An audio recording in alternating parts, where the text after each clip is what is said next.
We're waiting for the command to start the engines from Governor Guy Hunt of the state of Alabama for this 188-lap event. Let's join the governor now.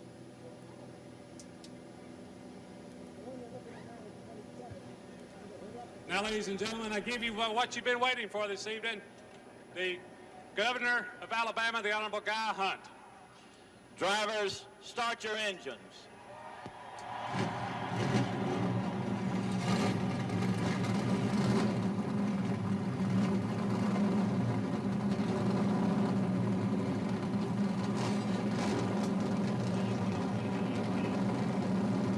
The starting grid. On the pole for the 6th time this year is Mark Martin in the 6th car. Darrell Waltrip in the number 17 starts alongside. Darrell Waltrip, the 2-time winner. In row 2, on the inside, 3rd position, Ken Schrader, the 88 winner, and Bill Elliott on the outside, number 9, the 87 winner. In row 3, it's Texas Terry Labonte, who has the best finish in these carburetor plate races in the Junior Johnson car, and Harry Gant has qualified very well in the green and white, number 33. Row 4, 7th position is Davey Allison, who's won 2 of these races with carburetor restrictor plates this year. Allison in his Ford and Morgan Shepherd alongside. Going to row number 5, and there you find the 83 and 84 winner, the man in black, Dale Earnhardt. And beside him, his best qualifying mark this year, Kyle Petty, starts in the 10th position. Going to row 6, there you find Phil Parsons, Alan Kowicki. In row 7 today, Rusty Wallace is on the inside, Sterling Marlin along. In row 8, it's Hut Strickland and Rick Wilson. For row 9, it'll be Jimmy Means and Michael Waltrip. In row 10, Derek Cope, Phil Barkdahl. Row 11 today is A.J. Foyt and the 1980 winner, Neil Bonnet. In row 12 will be Ricky Rudd and Joe Rutland replacing Lake Speed. Row 13, Richard Petty starts, the 74 winner, and Dave Marcus is with him there. In row 14, it'll be Jeff Bodine and Dick Trickle. Row 15 this afternoon, Bill Ingram, a new name, and Jimmy Spencer. In row 16, Stan Barrett is back, the Hollywood stuntman, and Mark Stahl from San Diego. Row 17, Mickey Gibbs is back, and Ernie Urban from Modesto, California. In row 18, it's Paddy Moise making a start. And from Daisy Hill, Queensland, Australia, the 5-time Australian champion, Dick Johnson. Row 19 is Bobby Hillen, the 86 winner, and Rick Mast. Row 20 today is Brett Bodine and Larry Pearson. Rounding out the field in the 41st starting position is Dale Jarrett. Now, our race cams for today's coverage are with the 7th place starter, Davey Allison, in his Ford. And with Mark Marlin, who will be starting in the 13th position. That is Sterling Marlin starting in the 13th position. And Mark Martin is on the pole. Now let's join our colleague, 50-time Winston Cup winner. Some more comments on this race. Here is Ned Jarrett. Ken, this is the last race of the 1989 racing season. The carburetor restrictor plates will be used, and most of the drivers and crew chiefs are happy about that. NASCAR mandated the restrictor plate starting in 1988 to reduce speeds for safety reasons here at the Talladega Superspeedway and at the Daytona International Speedway, and certainly they've served that purpose well. A byproduct of the restrictor plates is the fact that engine failures have gone down, but the accident ratio has gone up in these particular events. The cars are running much closer together now than they were without the restrictor plates. Sometimes the driver jockeying for position, trying to get back in line so they can stay in the draft, has caused them to touch at speeds of up to 200 miles an hour. And this has a lot of the drivers concerned. We talked to some of them about it. Here's what they have to say. Restrictor plate racing has become very, very difficult, and very things happen unexpectedly. Drivers are driving more defensive than ever on a 2.5-mile super speedway, and that means contact, and that means trouble. What it is, it makes everybody careless. You run along beside somebody and you're trying to pass and there's no place to go, so you just make room. If the cars were running 210 mile an hour, you wouldn't dare do anything like that.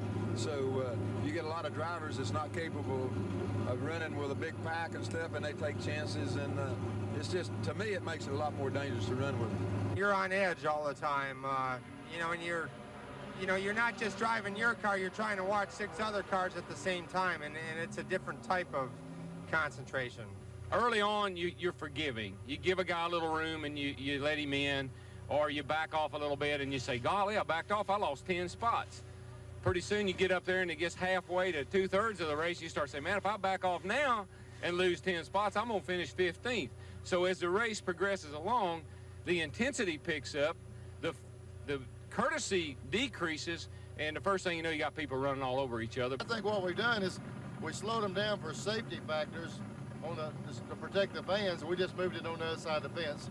The wreck factor is more so than it's ever been, which, I mean, that's just the same for everybody. I'm not complaining, but we're flirting with the big wrecks that could take out 15 and 20 cars in one time. I certainly hope we don't see it, but it's sitting there waiting to happen. Well, let's do hope that we don't see any of those 10 or 15 car wrecks here today, but one thing we can be sure of, Ken, we will see some good, close, hard racing. Field in the last lap before they turn them loose. 188 laps the distance on a 2.6-mile track, 500 miles to go. $743,000 at stake. The record for this race, 174-mile-an-hour average by Lenny Pond. Field now into the back straightaway, about 3,000 feet long. Next time through there, over 190 miles per hour. You know, what Ned had to say carries a lot of weight. At the last carburetor-restricted race at Daytona, there were 10 accidents involving 29 cars and a tremendous amount of financial damage to the equipment. And already this week, we've had 4 cars damaged that have had to go to the rear of the field. There were 4 cars damaged on Friday afternoon. Those cars were Bobby Hillen, the '84 winner, who had qualified 14th, Larry Pearson, who qualified 18th, Brett Bodine, who really got his bell rung. He had qualified 20th, and Dale Jarrett 26th. They're all in the back of the field as we get ready for a start because they totaled out the cars. And interesting, Bodine says, Brett Bodine, that his car off the truck from the Budmore stables running better than the original car. That's interesting. All those 4 cars are backup spares. They're not the ones that had been originally planned for the race. Rick Wilson had a manifold gasket leak this morning. They fixed it and got him out onto the grid just in time, or he would have had to start shotgun on the field. Getting set for a start. 21st Annual DieHard 500, Talladega, Alabama. Here they come for the 18-degree banking of the tri-oval, where they can stack them 3 and 4 wide on those finishes. Headed for the 33-degree banking of the first and second turn. Mark Martin, 6 times this year he has been on the pole. He has never qualified worse than 7th, but on the break, it's the Chevrolet Lumina. Walter out in front going to turn 1.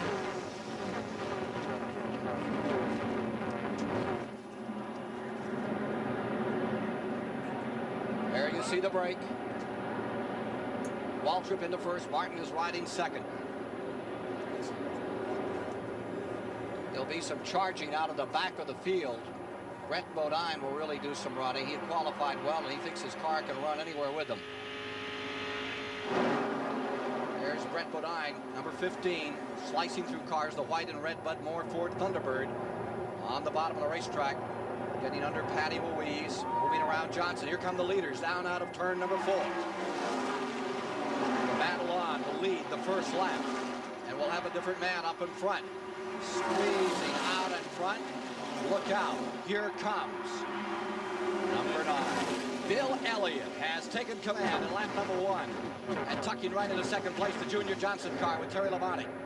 Terry Labonte has the best average for finishes in these carburetor restrictor races this year. He's been in the lead lap every time, has yet to win one, but he's always there. You can see those problems here as Darrell Waltrip got out of line and had to wait till an opening before he could get back in. Boy, it is so important to stay in line on the tracks where they run the carburetor restrictor plates. You've got to have that car in front of you working with him, stay in the draft. Waltrip did get out of line. Now he has the car up on the outside of him. That's Morgan Shepherd as they come side by side off turn 4. Davey Allison 3rd, Harry Gant back and 4th. Waltrip falling to 5th. Waltrip had been out practicing yesterday at over 196 miles an hour in a 3-car draft that had been led by Bill Elliott and involved Ken Schrader as well. Working lap 3.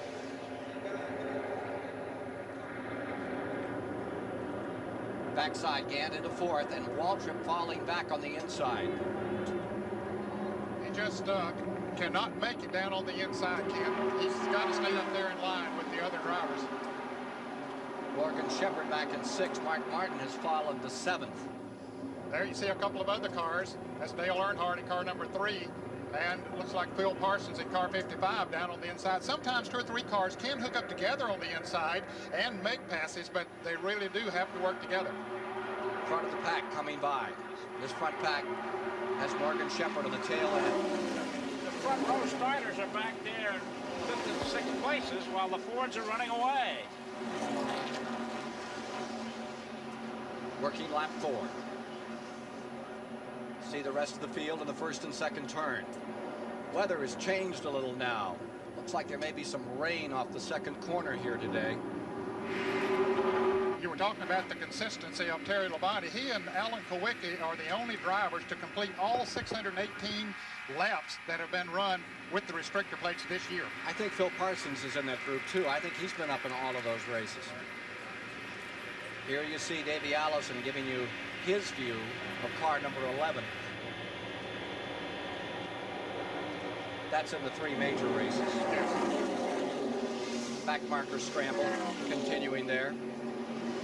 And there are 4 drivers, of course, that were in an accident in practice here on Friday, had to use their backup cars. And, of course, that is the reason for them being in the race. Including your son, who's having a real lot of problems with that Cale Yarborough car. Just not running like the car he originally brought here. Well, the car that, the backup car simply is a short track car and doesn't perform well on a super speedway. There's Brett Bodine in the number 15. Now, that is the car he totaled out. You saw number 38, Dick Johnson, just in front of him. That is running better as a reserve car than the car that they have brought here to run this race. Here's Mike Joy.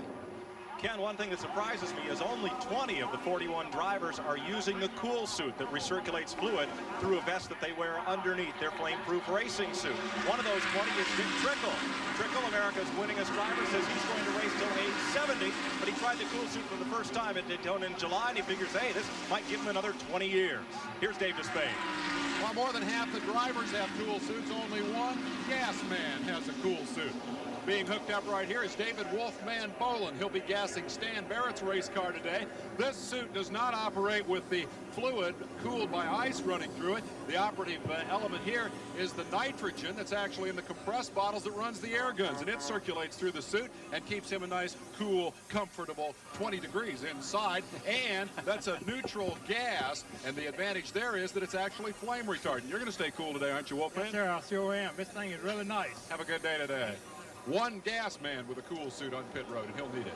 Looks like a 60 San Francisco flower child out there. Battle up in front has Elliott in 1st, and now Davey Allison has dropped back into 4th. Action just underway in the DieHard 500 live on CBS. Phil Parsons, first victim of the DieHard 500, being rolled back now very slowly. That team has hired Robbie Moroso for next year, a big chance for this young sportsman driver. The fans in the stands are going wild now as Davey Allison challenges for the lead. He's replaced Bobby Allison in their hearts, and everybody is cheering for the driver number 28, the hometown star.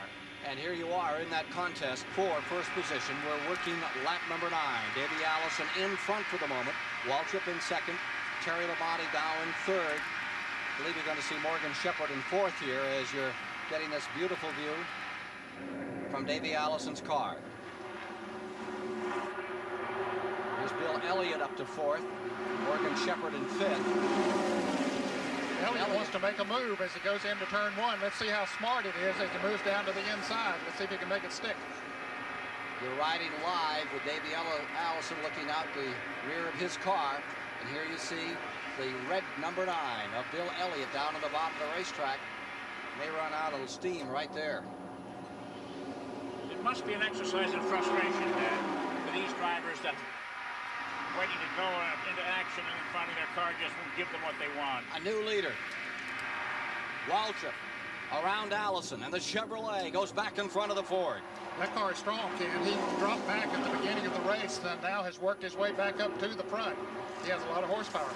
And you heard him say, he was quoted in the papers, I'm going to win this race. I'm going to win it for Margaret Waltrip, his mother, who suffered a stroke last Saturday in Owensboro, Kentucky. She's at the Owensboro Davis Hospital watching this race today as her son, Darrell Waltrip, tries to conquer this 2.6-mile high banks. Oh, trouble. Car in trouble. Elliott spinning once, twice, looping down to the inside. Yellow flag is out.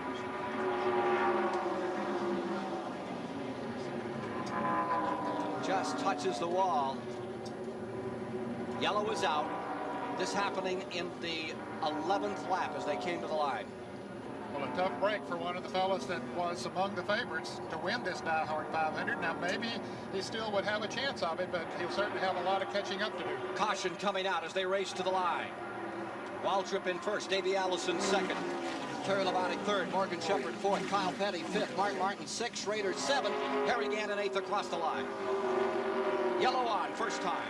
And it doesn't appear as if there's too much damage to Elliott's car. I don't think he hit anything, so he might be able to put 4 new tires on it and continue. He just got some grass between the wheels and the tires. I think it looked like he had the air sucked out from under that car. He was down there trying on the inside, and it got away. Yeah, that turn 4 is very difficult. Darrell Waltrip was telling me about where you want to pit on this racetrack. He said, be awfully careful if you're going to pit on the top end of pit road here, because if you do, get off that corner, he says, it gets you a little loose anyway, and he says you don't think about it, you can get in awfully hard. This was not a pit stop situation, but 4 is tricky.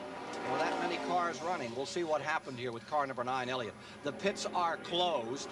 His windshield is missing. His windshield is out of the car. And that happens many times. When a car turns around, you have the pressure from the inside that'll blow the windshield out. And of course, they can replace that very quickly. They'll have one in there. Let's take a look at how it did happen. You can see him down on the inside. He's fighting for the 5th position. And Ken, you're right. The air was just sucked out from under the rear of the car, and he went into a spin. You can see the windshield. The first time he spun around, flew out of the car. He spins around on the grass, down on the inside, and just barely makes contact with that dirt bank down on the inside. From inside Sterling Marlin's car, let's take another look at what happened to Bill Elliott, defending Winston Cup champion. Watch this. Well, you can see Elliott come out of the pack up in front of Sterling Marlin. Sterling Marlin was blinded momentarily by the smoke, and then he goes on by the spinning car of Bill Elliott as he gets down on the grass and into that inside retaining wall. I'm always reminded of what Buddy Baker said. They're waiting on the 9 car to come in after he made a save like that one time out of turn 4. Congratulated him afterward for his great save. He says it's amazing what you can do with your eyes closed. Here's Dave Despain. Bill Elliott just went screaming past his pit area. Dan Elliott is on the radio. We'll see if we can get a word from Dan as to what happened. Why did he go by, Dan? We're trying to get everything we need up, the windshield and everything, so we wanted to go on around where we could get time to get it in and get back out on the racetrack. So you just didn't have the pieces ready for the stop? Not yet. Have you assessed what all the damage might be? No, that's another thing we wanted to look at was what was wrong with the car, and gave us a pretty good idea what we needed to do. So the purpose of the pit stop was to get a look at the car, figure out exactly what they need, get all the pieces, then bring him in and fix it. Let's go down pit road to Mike Joy. Dave, I'm back in the garage area where Phil Parsons hardly had a chance to get his cool suit hooked on and running today. What put you out? Well, Mike, you know, we came here to win the race, and we probably ran the engine a little closer as far as timing and jetting than we would have liked to have, and I guess it bit us. It probably burned a piston. That's due to being too lean. So, but we're here to win the race. You know, we weren't here to just ride around and finish. So, you know, my hat's off to the guys. They did all they could do. It just bit us this time. Well, you've won here. You've been on your roof here. Is this going to make it a long week waiting for the next chance to come and get even? Well, it really is. That's the thing. We've been really creeping up in points over the last several weeks and had some good runs, had a good run at Daytona, so we knew we had a good car, a good engine, and a good crew to do well today. We had a shot, really, I think, to win the race.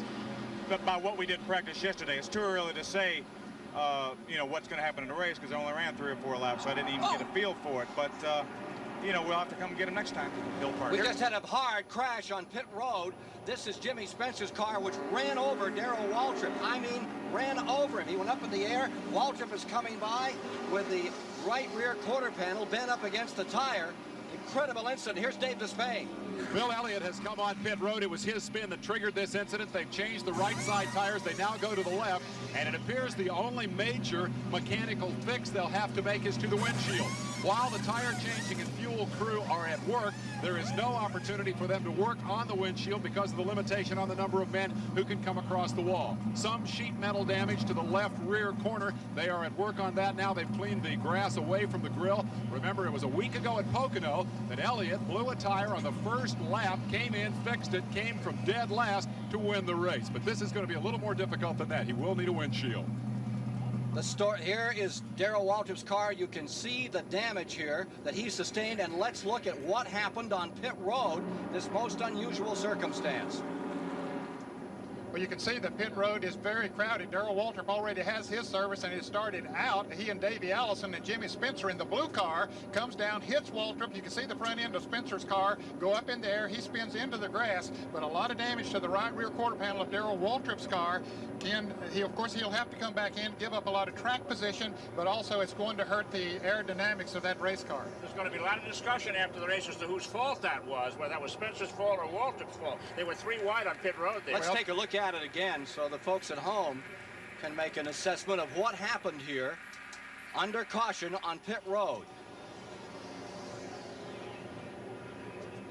This is what just happened on pit road as we're watching live from it. This is how it all began. Okay, we see Davey Allison in the white car coming out on the inside, Darrell Waltrip in the orange car on the outside, trying to beat each other out. Jimmy Spencer in the blue car trying to get into the pits, and he was hit by Darrell Waltrip. So you're right, Chris, it's hard to determine who was actually at fault. Of course, those drivers coming out of the pits sometimes they say has the right of way of those coming down pit road, but Jimmy Spencer was trying to get into his pits.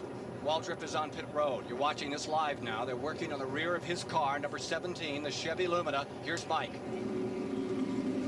They're working on the right rear of Darrell Waltrip's car. The tire is shredded, and it shows evidence of heavy contact with the fender well. It's the right rear of the car. We don't have the best view of it from here on the left side of pit wall, but now you're seeing it as they hammer and pull away and snip away pieces of that fender. Talladega is the fastest track on the NASCAR surface. These cars spend hours in the wind tunnel trying to fine-tune the shapes and hone the aerodynamics. Any upset such as this will diminish Waltrip's chances to win. I don't think he'll be able to lead the race with a damaged car, but certainly he can stay in the draft and be able to run with the front runners if they can get him back out. Last week at Pocono, though, a similar incident which bent up the fender well in Dale Jarrett's car, allowed carbon monoxide in and almost put Jarrett out of the race. So Waltrip will be a question mark from here on. They need to get him back out here without losing a lap. We'll return with more live coverage of the DieHard 500 after this message and a word from your local station. After 14 laps complete, Jimmy Means from Alabama originally. Smut Means is out in front. And right behind him comes Patty Moise. Remember, she started way back 36. Then comes the Australian Johnson, Gibbs, and Davey Allison in 5th as they get ready to resume. Those first 4 cars did not pit. All the other cars in the field have pitted. Out in back, Waltrip, Elliott, involved in incidents here. Light is off on the pace car, about to come in. There are 15 laps complete. 16 when they come to the line this time. A new rule, Ken, on a restart, they must do any passing that they do before they get to the start-finish line on the right side. So let's see if they all do it. Here they are coming down for the flag from Harold Kinder. Pass only on the right, and here's Wilson going all the way to the top of the track, up in the marbles as he tries to get around, and they are away. Looking out back of the field, pretty good start with this new rule. Yes, it worked well in Pocono, Pennsylvania last week, but look, 3 were wide in the first turn. Back straightaway. Jimmy Means is out in front. Boy, he had one of the worst wrecks of his career on this racetrack, and having just a great start. Patty Moise into 2nd. She ran a terrific race in the Automobile Racing Club of America preliminary event yesterday. Here she is getting passed by Davey Allison. That's the Patty Moise car. She ran up in the top 5 for a long, long time. Then late in the race, got caught in the pits, caution flag condition, got a lap down. Later spun as she ran out of fuel, trying to get on this pit road, which is tricky. There's Jimmy Spencer coming back in the pits. That blue car we saw coming into the pits. He was involved in that pit accident. Davey Allison leads. Morgan Shepherd 2nd. Here's Dave Despain. Jimmy Spencer is in for a 2nd attempt to repair the left front corner of the car. That's where the contact was made with Darrell Waltrip. Crew is frantically trying to bend the metal away from the left front tire. That seems to be the primary concern. The components under there appear to still be functional, but the potential for rubbing the tire was the problem. We asked them what happened. What did Jimmy Spencer say on the radio? The quote was, "Darrell hit us," unquote. Let's go to Mike Joy down pit road. Jeff Hammond is Darrell Waltrip's crew chief. How's your race car? Well, Mike, right now it's a little hard to tell. It's hurt a little bit, but I hope it's not too bad to be able to get back up there and, you know, get back up the thrash, because, I mean, the car is running so good. And, you know, you just seen a rookie make a rookie mistake come down the pit road. It's way too fast and just went all over us. How about his lap times, Jeff? Is he back up to speed? Well, it was like 55 something or other, but if we check this next lap,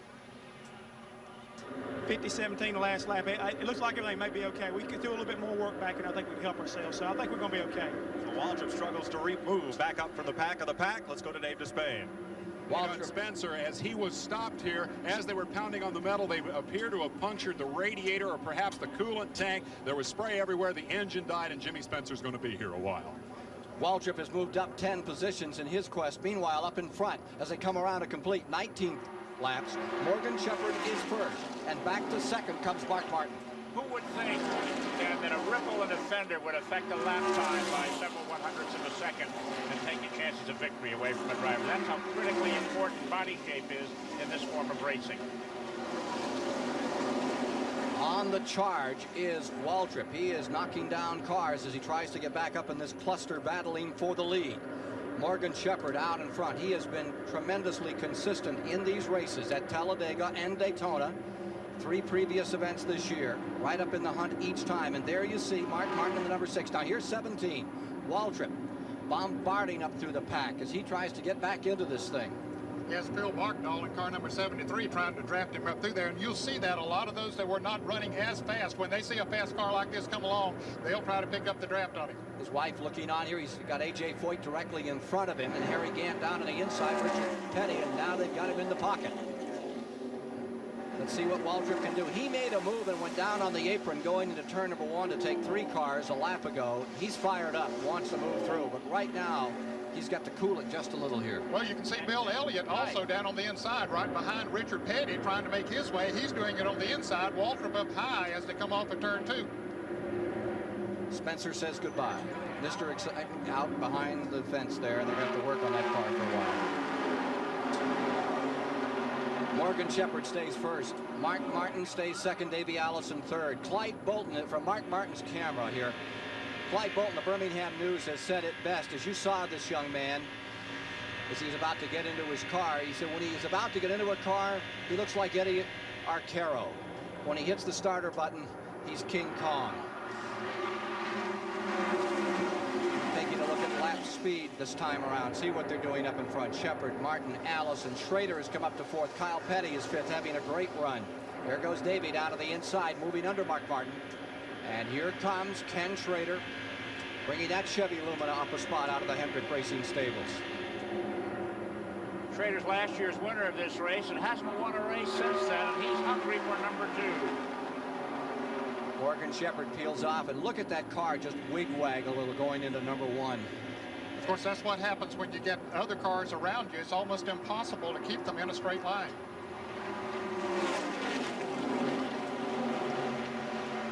To the tri-oval, banked 18 degrees. Looks like well over 100,000 here today.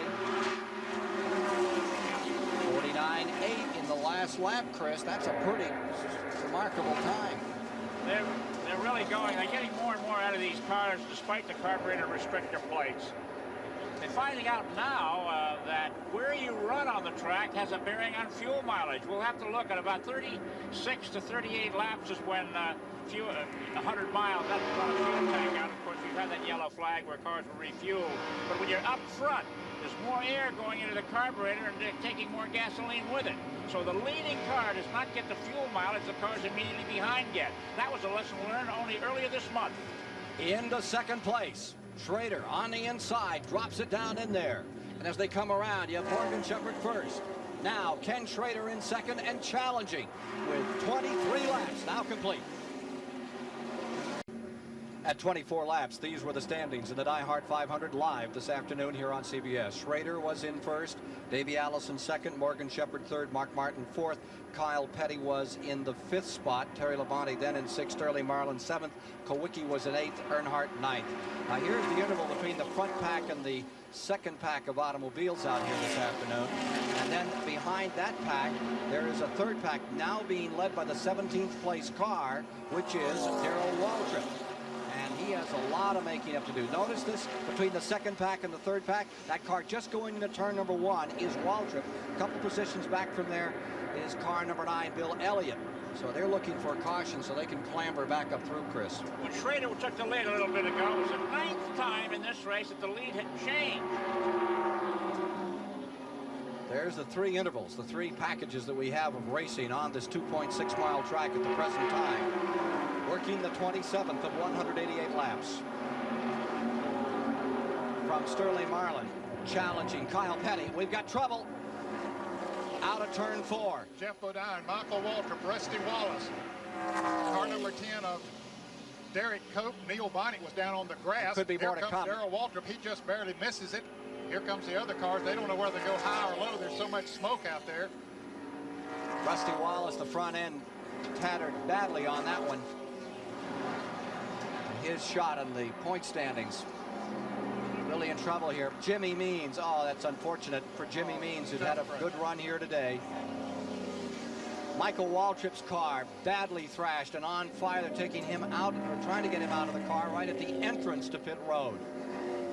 The Bahari Racing Team car, Mike Waltrip. Well, this is what the drivers were concerned about. This infighting, this close competition leads to this type of accident.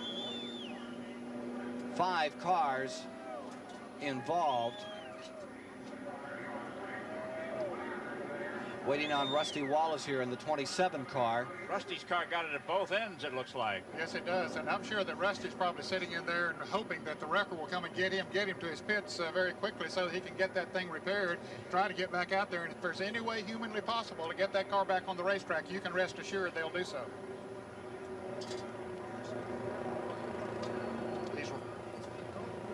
A quick report from Mike Joy. I'm with Harold Elliott, the team manager for Rusty Wallace. Have you talked to him? Yeah, he's okay. Mike, he said that Jeff spun out in front of the whole field up there and he just wadded it up.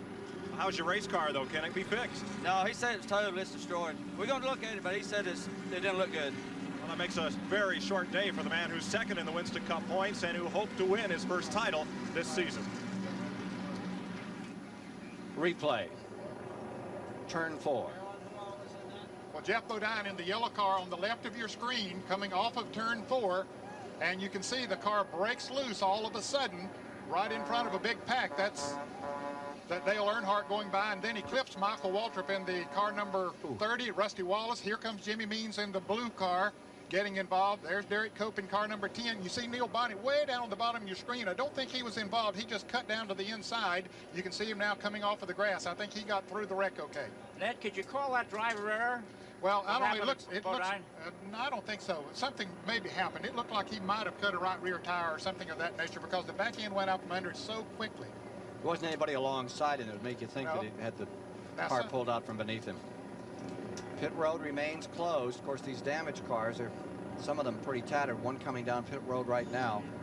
That's Stan Barrett. Well, we didn't see Stan up there, but he was involved in it. You can see the damage to the front end of his car. There were a total of 6 drivers that were involved. Of course, we saw the Jeff Bodine car, Michael Waltrip, Rusty Wallace, Jimmy Means, Derek Cope, and Stan Barrett. Well, we said earlier that at Daytona on the 1st of July, there were 10 accidents involving 29 cars. That total may well be exceeded today. Here's Dave Despain.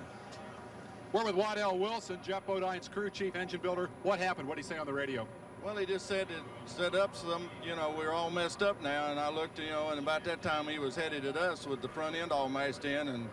And he just got out of the car and threw up his hands and, like in disgust.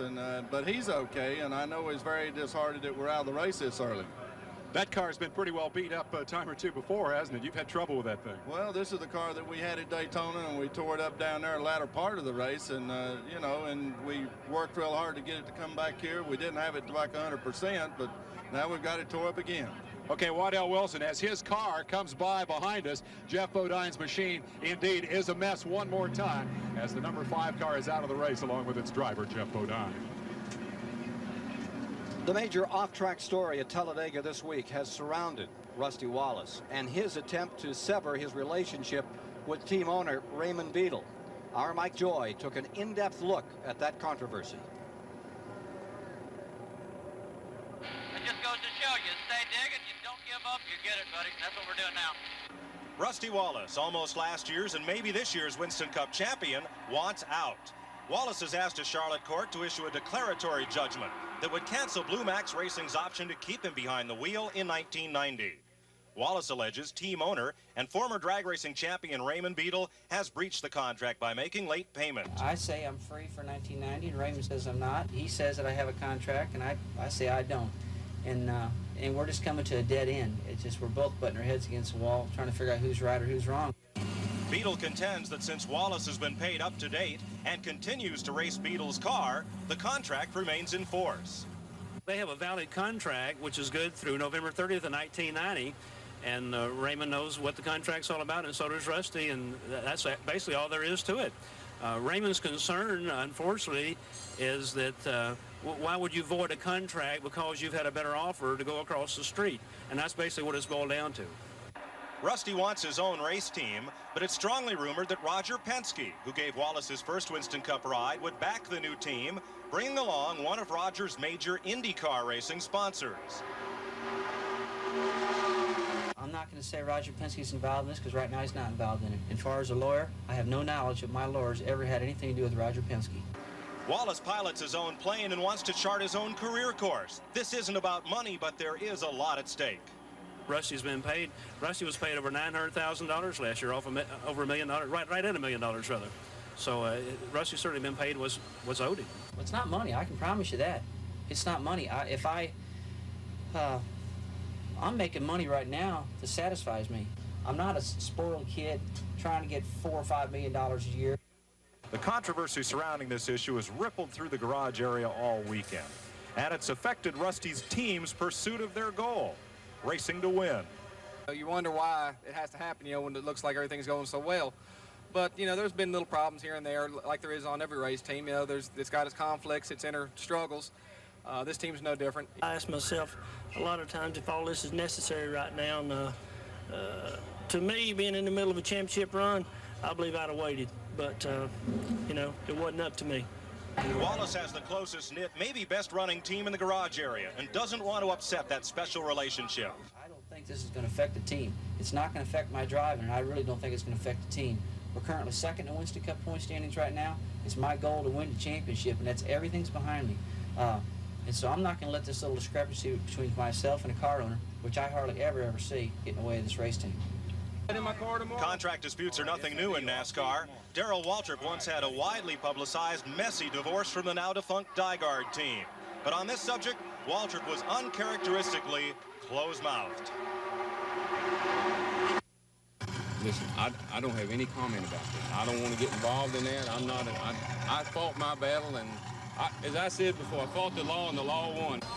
The law may decide on Wallace versus Blue Max, but no matter who Rusty drives for, he's decided one thing. I'll never sign a contract that says option. I'll never, ever use the word that says option.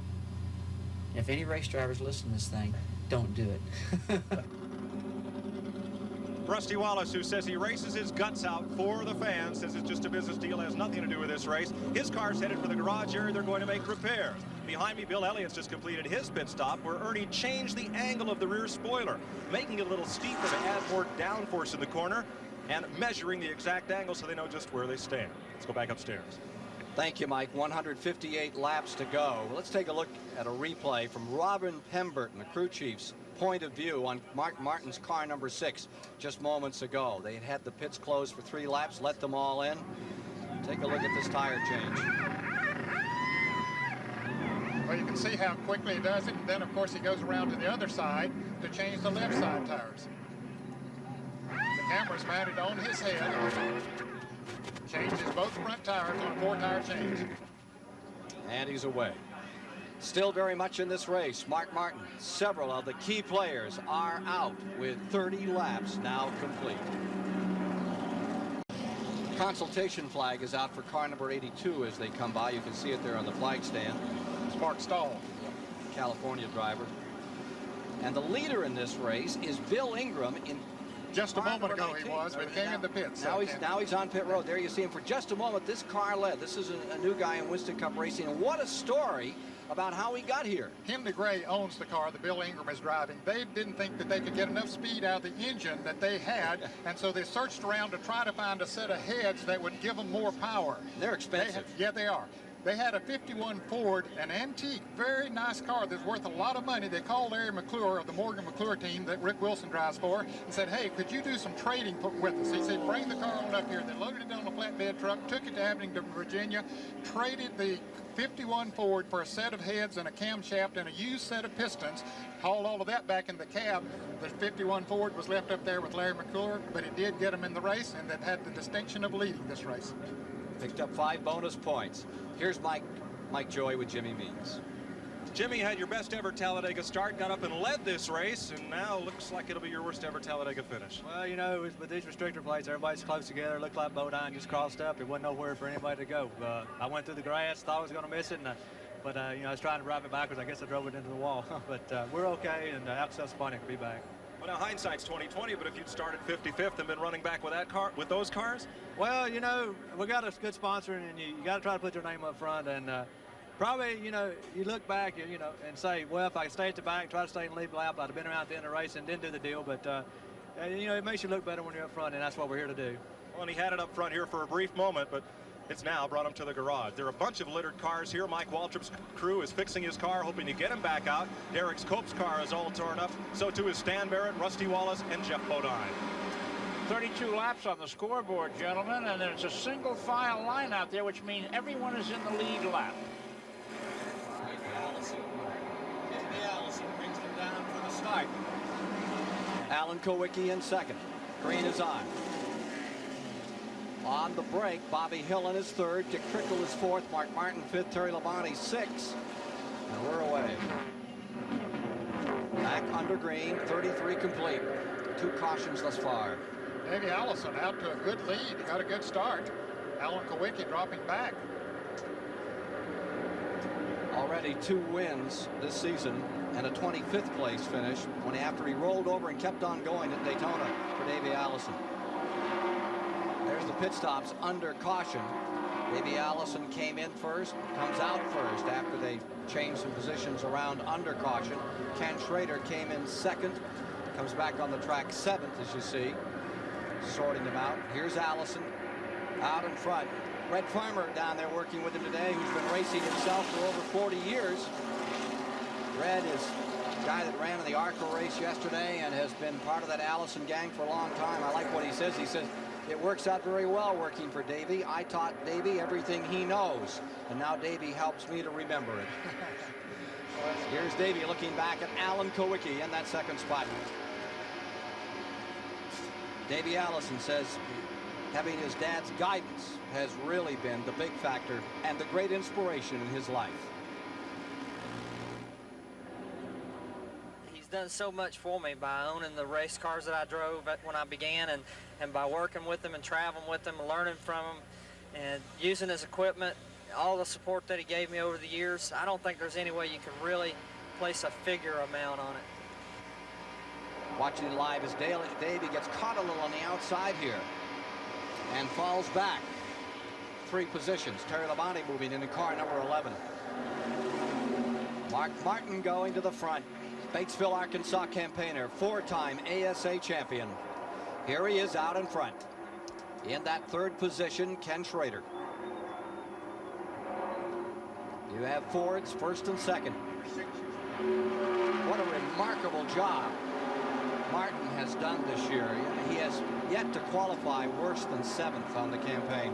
Car number 66, that's Rick Mast of the Travis Carter car, going back behind the wall. That's the car that had such an outstanding run at Daytona. Rick won a Busch Grand National race last night in Dublin, Virginia, but out of this race here today.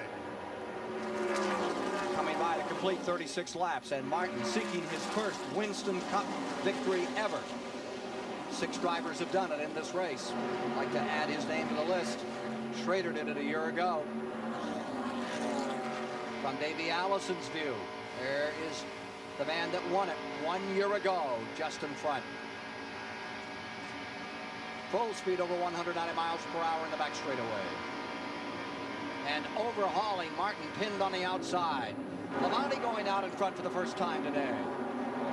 Terry Labonte, who moves on in 1989 to another team, presumably his own.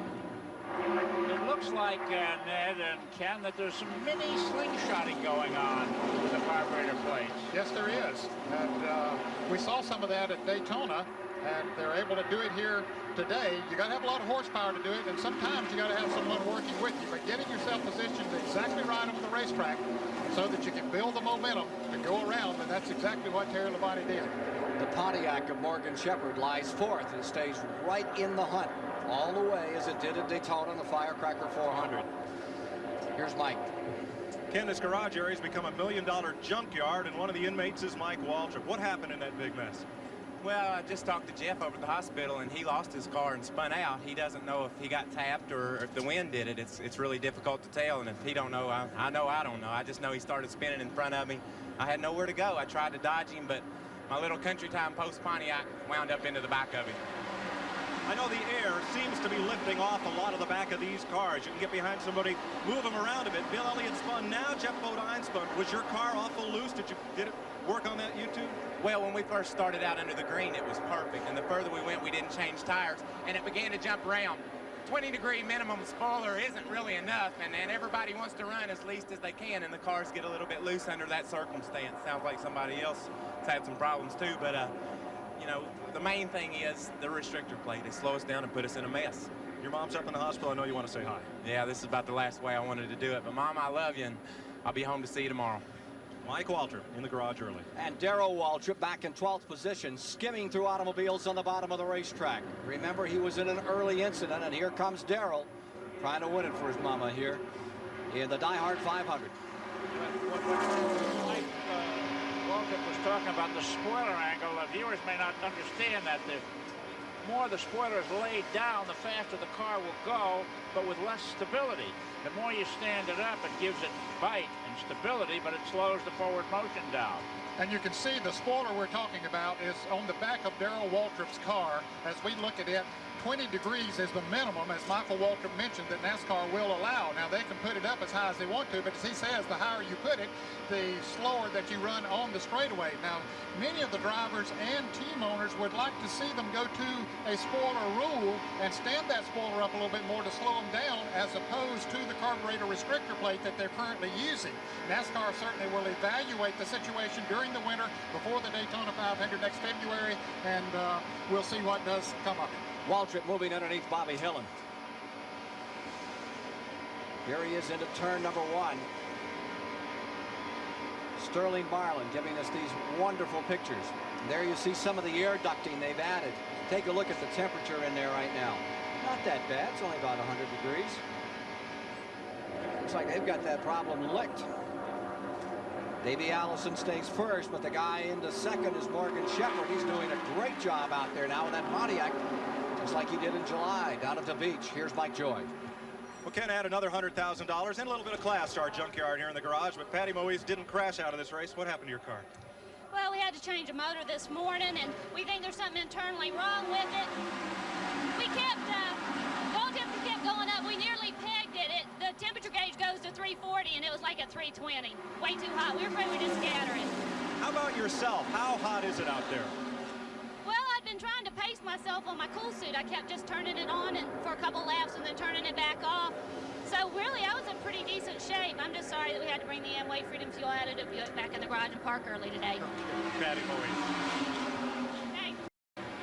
There's a racer. You're going to hear a lot more from Patty Moise. Yes, great job.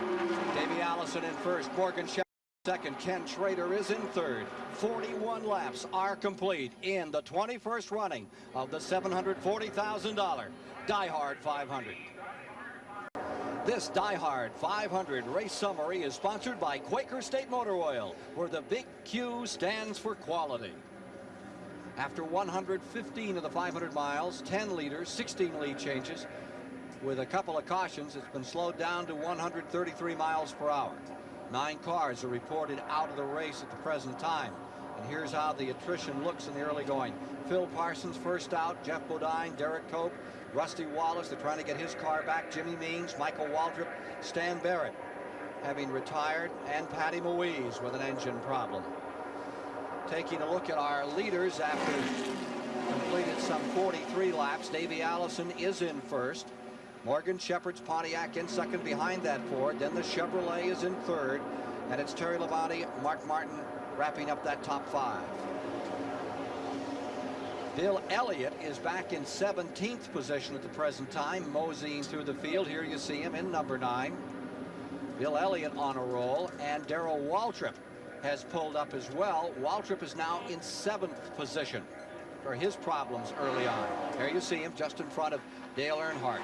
I'll tell you, that's both of those drivers had trouble. Elliott spun, and Waltrip got run into from behind by Jimmy Spencer. And Waltrip's car may not be aerodynamically perfect, but he's making the most of it out there. Now, he is ahead of Bill Elliott by a few positions. And from that picture, you can get a little idea about the interval between that first pack of cars and Waltrip, again, trying to clamber up through the standings. Certainly a real testament to his driving ability and his crew for getting that car back in shape after that pit road melee that had him in trouble. Morgan Shepherd now leading this race, and Ken, he's one driver and his crew that likes to run the restrictor plates. He has run well at every one of the races where the restrictor plates were in use. Why?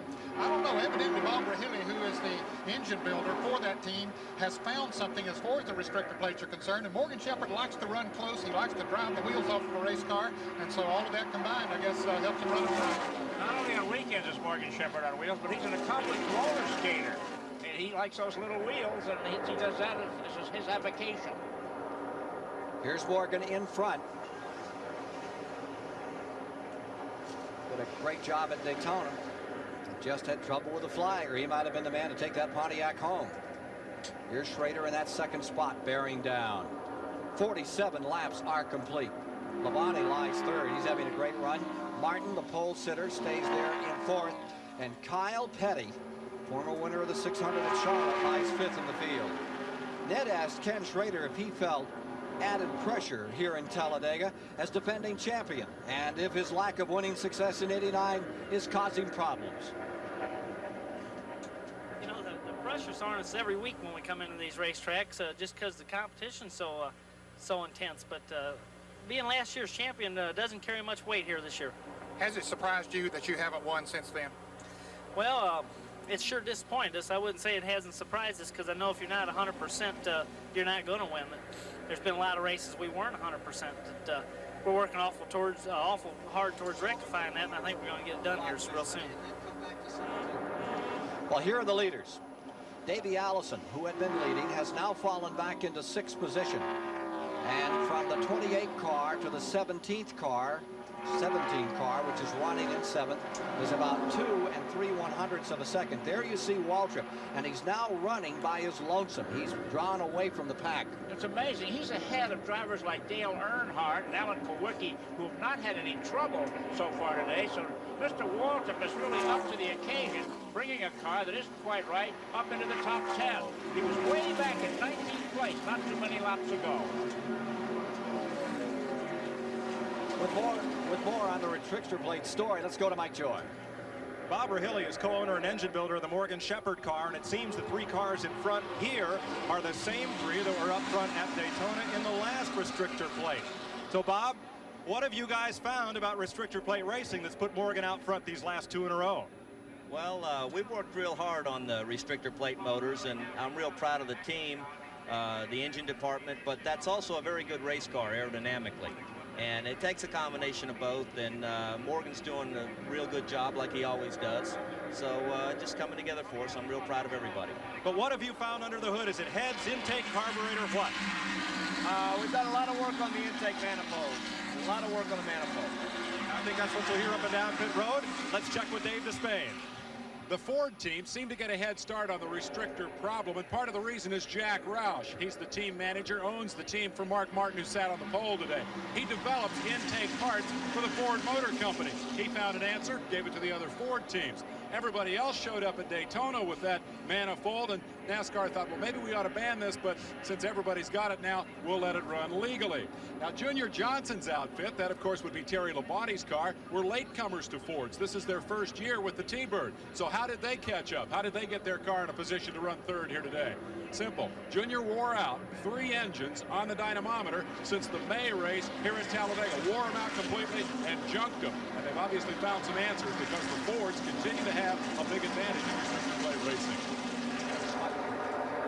for the moment, with 51 laps complete, the Fords are looking up from under with Pontiac in first, Chevy in second, then Ford's running in third and fourth, and Kyle Petty has brought his Pontiac up to fifth. And remember that Gary Nelson car, Felix Savetta's car, had Ted Condor. They had qualified 10th, which is their best to date. Looks like they've found some solutions to the problems of the restrictor plate. Let's take a look at the standings after 50 laps here some of the way as we continue to watch. Morgan Shepherd out in front, Schrader right there in second with the GM products. Terry Labonte in the Junior Johnson car third, Mark Martin, Kyle Petty rounding out the top five. At positions 6 through 10, Davey Allison is there. He's fallen back on the pack, and then Sterling Marlin, Alan Kowicki, Bobby Hillin. And I'd say that's not up to snuff because I think the 17 has moved in there. Darrell Waltrip is very much a part of that group. Now here further back is Bill Elliott's number 9, right in front of Hut Strickland. He seems to be waiting a bit. He knows there's going to be a couple more cautions. I don't think he's ready to go at all. Well, I think he's running about as hard as he can, Ken, but you run as fast as the company that you're keeping with the restrictor plates, and he's leading this pack.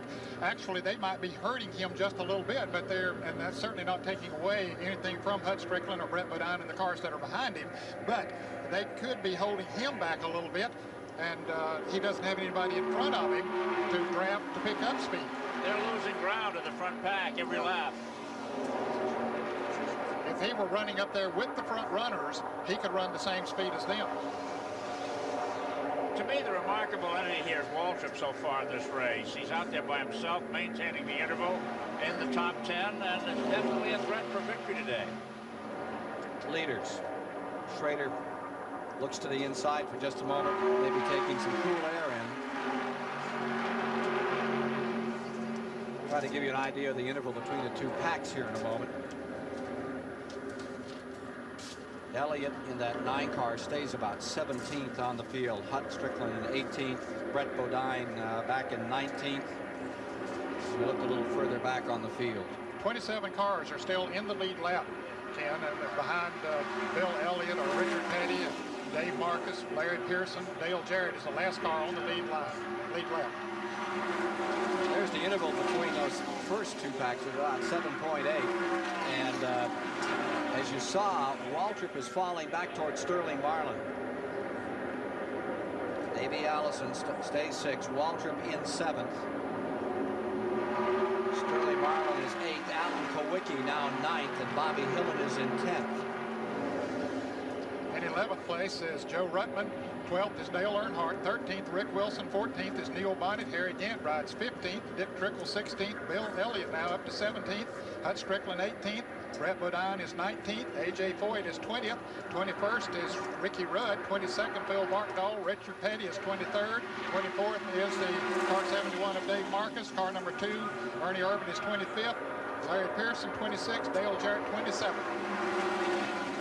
Checking the interval back to Bill Elliott from those leaders as they came by. That'd be the 3rd pack back around this track. Here's Hut Strickland getting beneath Elliott. Yeah, that's a little surprise. His car's been running well, though. Hut Strickland had a good qualifying run. 25-1. That's about a half a lap. In fact, just a little over a half a lap. The leaders are still turning the track at a little under 50 seconds. So that's about a half a lap behind. And that was built in 20 laps. Here we go for the lead. Schrader to the outside, and that's maroon number 25. Hendrick stable car up on the outside. Now Mark Martin can play a big role in who takes the lead here, and it looks like he's going to follow Ken Schrader. Martin in the blue car number 6. Now he comes back to the inside, and that'll help Morgan Shepherd. Whichever car he follows is most likely the one that'll come out in front. As a driver, Ned, Mark Martin has a lot on his mind today. He's the only one in the field eligible for a $114,000 bonus if he wins. That's over and above the first place prize money. You think that's on his mind? Well, probably not right at this moment, but that's a lot of money, and it's got to creep in there every once in a while. He said that that's more money than he ever won in a season of racing in his career. Yeah. He's also said it wouldn't matter. It was $114 million. We're working just as hard as we can to win our first race. Mark Martin stays right there in this great battle for first in the 21st running of the DieHard 500. We'll return with more live flag-to-flag coverage of the DieHard 500 after this word from your local station. Caution is on the speedway, Talladega, Alabama. Talladega Speedway, 2.6-mile track. The DieHard 500, 58 laps are complete of 188. Apparently we have some debris on the track. Coming off of turn 2 as they head down the backstretch. So it's an opportunity for the field to gather back up. The pit road is closed, and I would think that some of them are really, this comes at an advantageous time for many of them. There you can see the debris, Ken. As the cars go by, the air will cause it to roll on down the track. It looks like it might be a piece of metal off of one of the cars. And of course, if a car can run over, you can see the pit road, and there's the sign that says pit road is closed. They have to get behind the pace car and go around again before they can come in. The pace car will be coming out this time around, and then the next time pit road will be open. What led to these pit road closings, Ned? Well, it's primarily confusion during caution flags. At a place like this, the leaders would dive into the pits before they would come across the start-finish line, and it was very tough scoring sometimes to figure who the pace car was supposed to go in front of. Let's look at the standings after we completed 133 miles here. Morgan Shepherd was then in front, Ken Schrader in second, Terry Labonte was in third, and you can look down through the remainder of them, see how one of your favorites is doing. We're now working the 60th lap of the event. It's a 2.6-mile track. Richard Petty back there in 21st. Still very much part of this game and in that lead lap. Morgan Shepherd out in front. About a quarter of a foot most of the time. And happy birthday to Alabama's Neil Bonnet. Having a pretty good run, and will stay with the Wood brothers again next year. That's right, it was announced this morning. A lot of people said that Neil Bonnet was going to retire. He says, I'm not near ready to retire. He said, I'm having too much fun right now. I want to keep doing this. And of course, he was with the Wood brothers many years ago, back with them again this year, and already signed up for 1990. So his name will go out of the rumor mill now, and maybe somebody else's will replace him. It's interesting, during contract negotiations, none of these retirement things are ever denied. Yeah, right. I may do it. Yeah.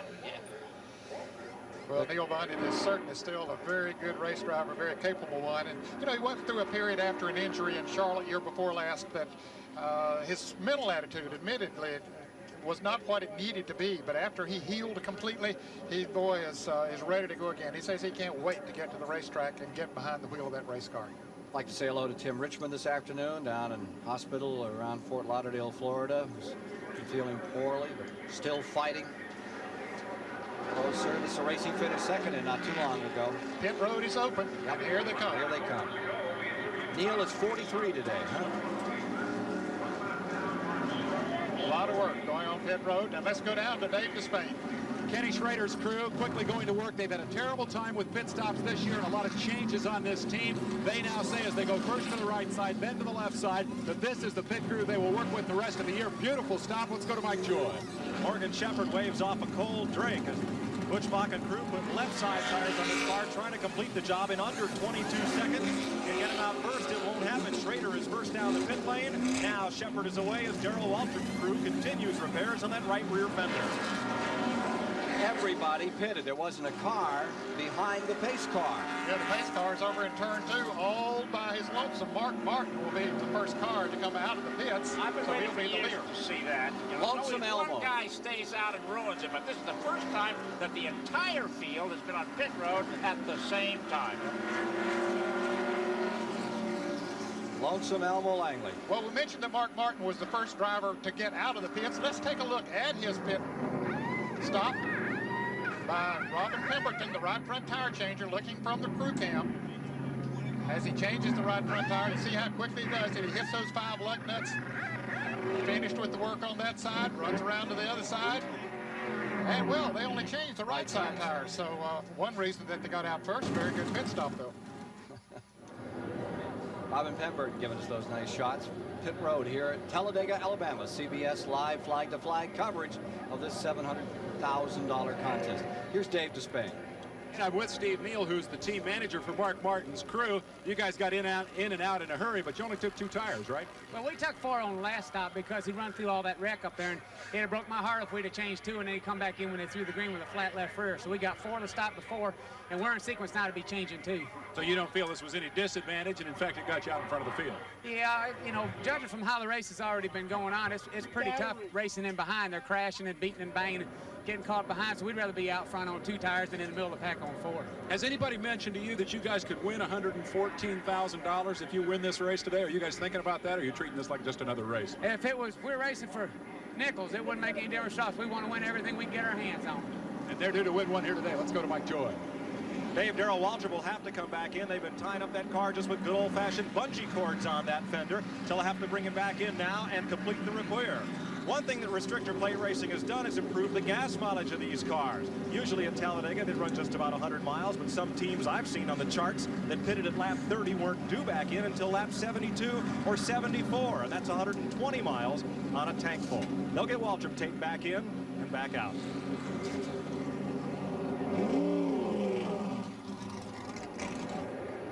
Well, that's how they went in. That's how they came out. Under caution, Morgan Shepherd came in leading, came out 5th. Mark Martin comes up in front now with a very good pit stop. Changed just of right side tires, as you saw. Kenny Schrader, 3rd to 2nd. Terry Labonte, he pitted 4th, fell back to 8th, and Kyle Petty came in 5th, comes out in 7th spot. So for the moment, here at Talladega, Alabama, with 61 laps complete, the man who sat on the pole in car number 6, 6th time he's been on the pole this year, Mark Martin, is back on that front position. But for how long? Probably not long, the way this race has been running itself. They've been swapping the lead throughout the event to date. We've had 24 lead changes among 10 drivers. Talladega is famous for its close finishes, and the drivers know that even 1 second lost in the pits may not ever be regained. Right now, 1 second is so critical because there's so many good running race cars right now.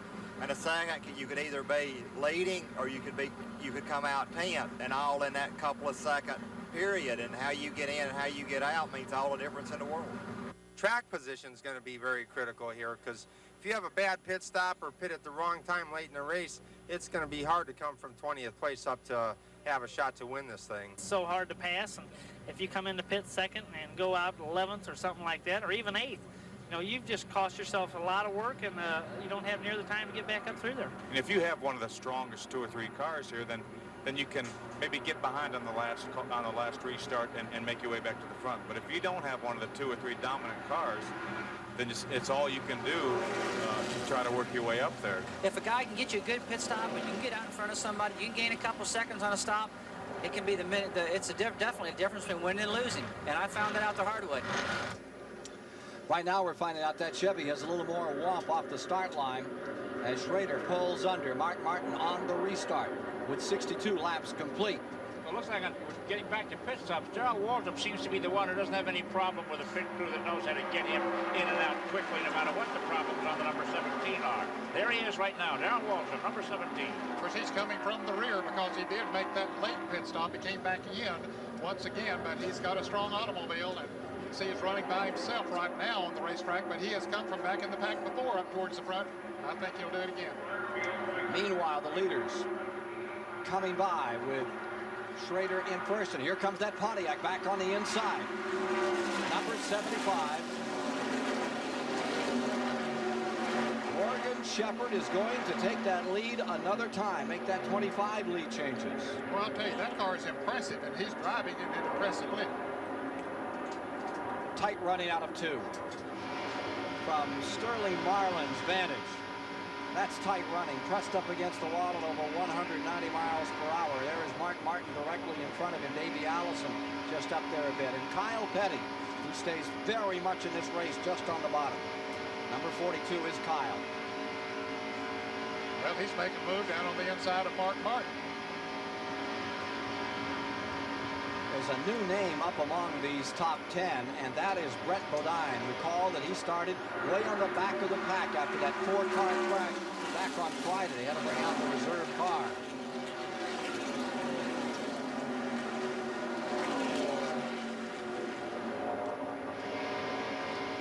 reason that Martin was able to move in the lead, took on 2 tires and fuel. His pit stop was 15 3/10 seconds, but from the time he entered the pits until he exited, and that's key. Look at that, 34.8. He has got a team that works as well as he does. He gets that car woed and gets it out of there in good shape. Well, Morgan Shepherd got in and out good. He took on 4 tires, although he was 39.7 overall, but he got in and out the pits good. That's remarkable that getting in and getting out is part and parcel of doing well in the pit. Go to Mike Joy. But Chris, especially with restrictor plate racing, it's so hard to pass on the racetrack. You need to gain every fraction of a second you can here on pit road. Just a couple of weeks ago, Ricky Rudd's team here did a 4-tire change in world record time, 20.5 seconds. And they got beat out of the pits. The competition is so intense that Dale Earnhardt's team forbid a cable TV crew from filming one of their pit stops, afraid they might give away some secrets. Here's Dave Despain. And down on this end of pit road, the all-time championship team in terms of pit stops would be the Richard Childress outfit that backs Dale Earnhardt's efforts. And we asked Richard yesterday, your team doesn't seem to be quite as dominant, both on the racetrack and in the pits. And he gave me a big grin, and he said, well, everybody else learned their lessons from us, and now they've all caught up with us. So that's the story on pit road. Leaders for the tri-oval. Dale Earnhardt back in the midst of the field. Richard Petty's been running 2021. And A.J. Foyt has come up to 13th. He's having a pretty good day. Yeah, he had a good pit stop. He's been running in the thick of several of those packs out there today. He's been in one pack and then the other. Had a good pit stop this time. Moved him up to 13th. But here's the story, and it's, as always, at Talladega, among the leaders, where you see Morgan Shepherd first, Ken Schrader second, Mark Martin maintaining that 3rd position. Kyle Petty is on the move, and there goes A.J. down on the inside of Alan Kowicki. A.J. Foyt having a terrific run here, staying with the leaders and right in the midst of this fight. Now there's Dale Earnhardt, tucked right in with Davey Allison. Whatever happened during that pit stop, the adjustments made to A.J. Foyt's car certainly improved its performance. And they've improved Earnhardt's dramatically. He's getting back up into this thing strong. 7th.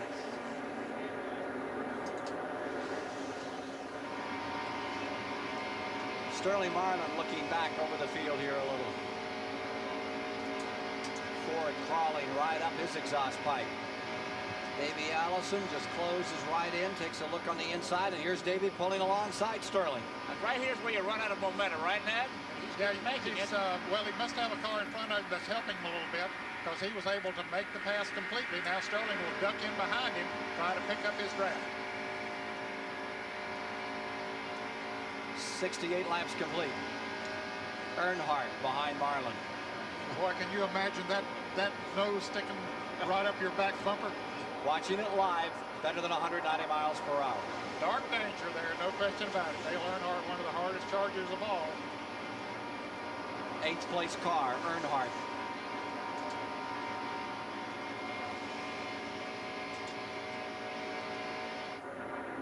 They look so steady until you see them from that angle, and then they look like a handful. They're a handful, okay, because as close as they're running, there's a lot of air affected by those automobiles, and it causes them to dance around quite a bit. One of the things that's helped the drivers today is the fact that the cloud cover developed and the sun isn't beating down on them as it was just before the start. It's probably a lot cooler in the cars than they had anticipated. That certainly works to the driver's favor. Pontiac, Chevrolet, Ford, Pontiac across the line in the top 5 at the end of 69 laps. Thought this might be a Ford day. But this man right here, Morgan Shepherd, and the gentleman right behind him, Ken Schrader, last year's winner, changing that story. It's a little deja vu here. Darrell Waltrip again is by himself between the backs, running very well. 7.31 seconds behind the leader. Morgan Shepherd's wife. Shepherd watching as her husband, and probably saying a little prayer there for Morgan to stay out front. They're from Conover, North Carolina. Live in a modest home, not just outside of Conover, North Carolina. Morgan has a nice race shop in his backyard. DieHard 500. Morgan Shepherd, one of the toughest, stays out in front. With Chris Economaki and Ned Jarrett, I'm Ken Squire, and after 69 laps, Morgan Shepherd was leading, Schrader was in second, Terry Labonte in third, Mark Martin fourth, and Kyle Petty was in fifth. Taking a look at the second 10 at 69 laps, Davey Allison was there, and these 10 were all running together. Note that Hut Strickland, the rookie, was up there in that pack and still is. 10 cars in the lead group. We are now working the 74th lap, and there you see Morgan Shepherd back in front another time. Waltrip further back, with Rick Wilson right behind him and Bill Elliott further back on this field. They try to work their way out through. Whatever happened to that pit stop, Elliott's car's performance has improved. He was unable to keep pace with Waltrip before. Now he's running over him. Yeah, I think it has a great deal to do with the person that he's running with. He's able to grasp whatever speed the car that he's running with is running. Waltrip running in the 16th position as they go down into turn 1. Morgan Shepherd, who has won twice on this series, stays up in front. And here you see Earnhardt being challenged by Sterling Marlin in the number 94 and Bobby Hillen, the young gentleman who won this race in an incredible upset in 1986, coming back into it for the Stavola brothers. And he's one of the drivers that wrecked here on Friday and had to go to a backup car, had to start at the rear of the field, but has done a great job in keeping that car in contention and now finding himself up in the top 10. Earnhardt in 7th position, Sterling Marlin in 8th, and running 9th is Bobby Hillen, Hut Strickland in 10th. Let's go down to Dave Despain. 5 pit stops in the first 55 laps of this race certainly was not the Bill Elliott strategy. Yes, the car is running better, but it's still not as good as it needs to be. And Dan Elliott, what's the problem? We think we've got toe-in out on the car, and until we get a caution flag where we can come in and check toe-in, get an adjustment on it, everything's showing toe-in, the tires are wearing. And the way Bill's describing how the car is running, that's something that we need to get in and do. And the longer the race goes on, the harder that's going to be to do, because we want to try to get up to the front of the pack. And if we have a long caution and stay in the pits, we'll put us in the back of the pack. Basically, the front end of the car is out of line, and the problem is it takes 2 stops to fix that, right? Yeah, I'm afraid it's going to take at least 2. So they're playing a waiting game here, hoping that they can get to the front, but knowing that if they get to the front, then they can't take the 2 stops because that would drop them all the way back in the pack and too late in the race to make it back up again. So it's a strategic problem for the Elliots. Let's go to Mike Joy. Oh, we're watching A.J. Foyt go past as he's trying to move up and get with that lead pack. Tex Powell is his crew chief. A.J.'s humming along pretty good today. Well, we're a little short on power, and we got a little problem with the cool suit, but he's just trying to hang on with some good cars as best he can. Well, now, wait a minute. What's the little problem with a cool suit? I understand that thing either works or it doesn't. Well, I'm not real sure. He indicated it wasn't working, but I can't believe that it's completely stopped, or else he couldn't stand it because it's so hot out there. Well, maybe he could. He's one guy here that, you know, eats nails and spits gasoline, so he could hold on with it. But when that thing goes, it's like when the power steering goes in your car. It makes things twice as tough as if you didn't have it to begin with. Now, speaking of cool, how about your guys? You're all in fire suits, the fellas that go over pit wall, and then are in the sponsor's color, black. Right. It's a little bit tough today, but we'll just try to be about half as tough as AJ, and we'll make it. Okay, Tex Powell. Thank you. A.J. Foyt now in 15th.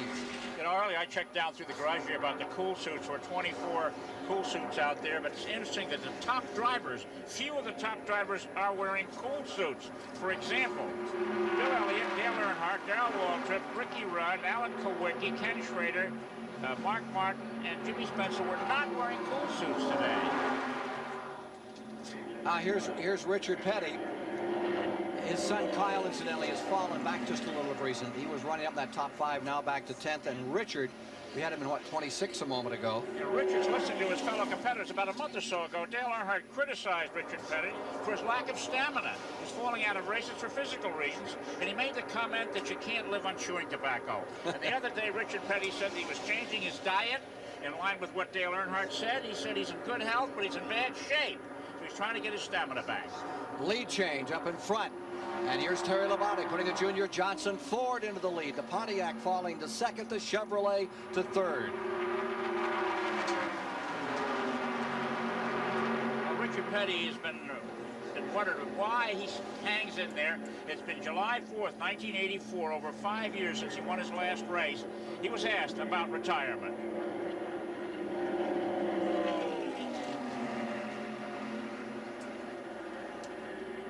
he's got the stamina to keep on wanting to race and keep on doing the best job like he's been doing. And I trust him more than he's, you know, he's the type of driver that's going to push you to the limit. He's not going to give you an inch. If you get an inch from him, you're going to take it from him, and vice versa. You know, he's going to do the same thing to you. He's as hungry today as he's ever been, as far as I know. He's a good competitor, and he wants to win races and run hard. I think the deal is they're working on some new things that are different than what everybody else is running. And, of course, I think if they get them worked out like they hope, they'll be a step ahead. If he had the opportunity to drive the front-running cars, he'd be up there with them. There's no question in my mind. I think Richard, with the right equipment, could be right back up front winning races. When you talk to him about race cars and when you look in his eyes, and when you look in Richard Bay's eyes, he's 52 years old, but he looks like a 16-year-old that just got his license handed to him every time he gets in a race car. So, you know, it's one of those deals where he still enjoys it, and if he wants to drive till he's 60 or 100 years old, then that's fine. Drivers with 3 or more championships. That tells the story. Richard Petty with 7. And the King is doing pretty good this afternoon, staying right in that lead lap. But meanwhile, leaders are coming into traffic. Proved to be a problem here. Here's Morgan Shepherd trying to sort things out a bit. He has regained the lead from Terry Labonte as they go through that pack of traffic. Dale Jarrett about to go a lap down in car number 29.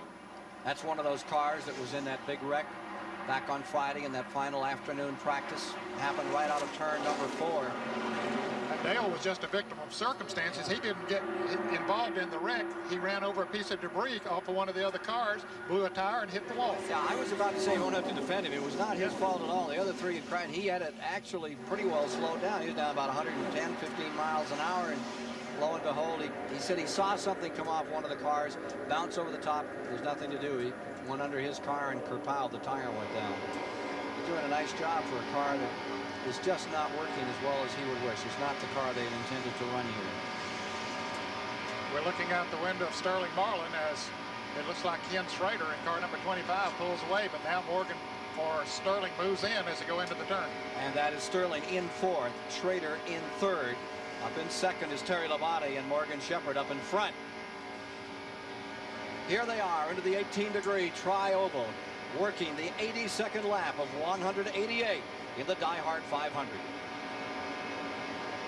84 of 188 laps now complete. CBS Live flag-to-flag coverage of the DieHard 500, and Morgan Shepherd remains the dominant factor. Pontiac out in front, taking a look back in that second 10. Darrell Waltrip clambering up through another time. He's come out of the back, and let's take a look at the interval so you get an idea of how those front 10 set. Front 3 coming to the finish line here. And that would be Morgan Shepherd, Terry Labonte, Ken Schrader. Then a second group of 3 led by Mark Martin. And after that group, down to the inside comes Waltrip, and he's just clipping off cars now. What a run he's making. Just moved up into 7th place, and he's really on his way. Yeah, he really is, Chris. About 7 laps ago, he was about 7 7/10 seconds behind the leader. Now he's only about 4.5 seconds behind the leader. So he has come through a lot of traffic and is gaining on the front runner. So he has that Chevrolet on the move. We're going to see a fine race here before it's all over for up front. We've got the Pontiac leading. The Fords are really running hard, and Darrell Waltrip carrying the colors for Chevrolet. And he told our viewers right at the outset, got a strong horse here today. I'm going to win this one from my mother. Front 3, back to the stripe. Pontiac, Ford, and Chevrolet. Can't get it much closer than that. Here's Dave Despain. And I'm looking at the feet of a stock car racing legend. That right foot stomped the throttle to more than 50 Superspeedway races. Let's move up here to the other end of this racing legend and find out why David Pearson's shoes don't match. David, what happened to your feet here?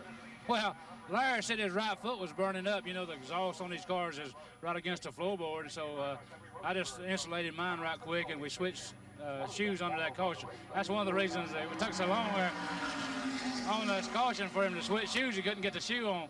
But his was too little for me. My toes all cramped up, and I can't hardly move it. I tell you, this week has been the worst week, I guess, I've ever had in racing.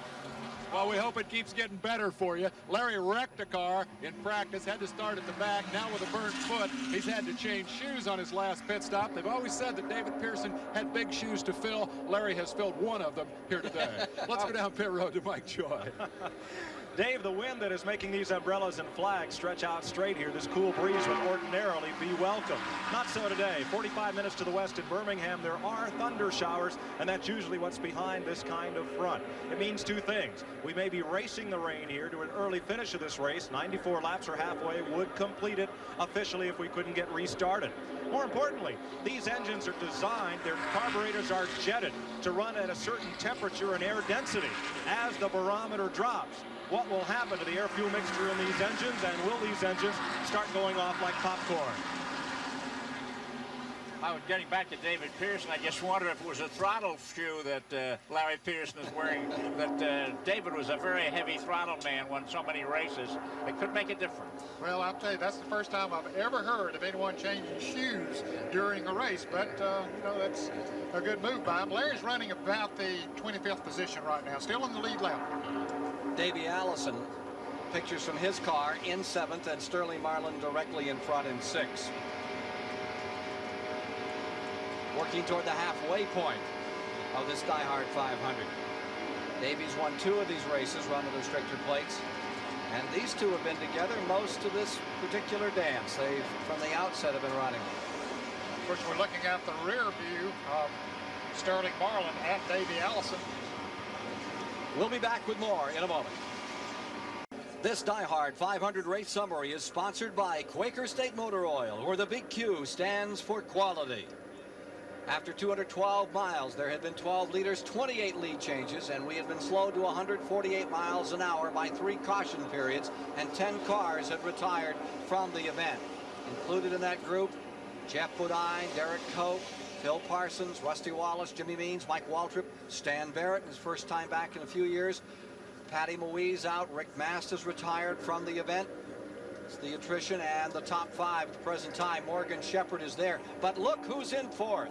Darrell Waltrip is on a tremendous run. Well, I'll tell you, he has really come up through the field, and, you know, they talk about not being able to pass with the restrictor plate. He started at the rear of this pack when the green flag fell, because he had made a second pit stop, started at the rear of the pack, and has passed every car on the field, excepting those 3 in front of. Won't be long, he'll be passing them. That's done in 32 laps. He came out of the pits on lap 60. 2 laps to halfway.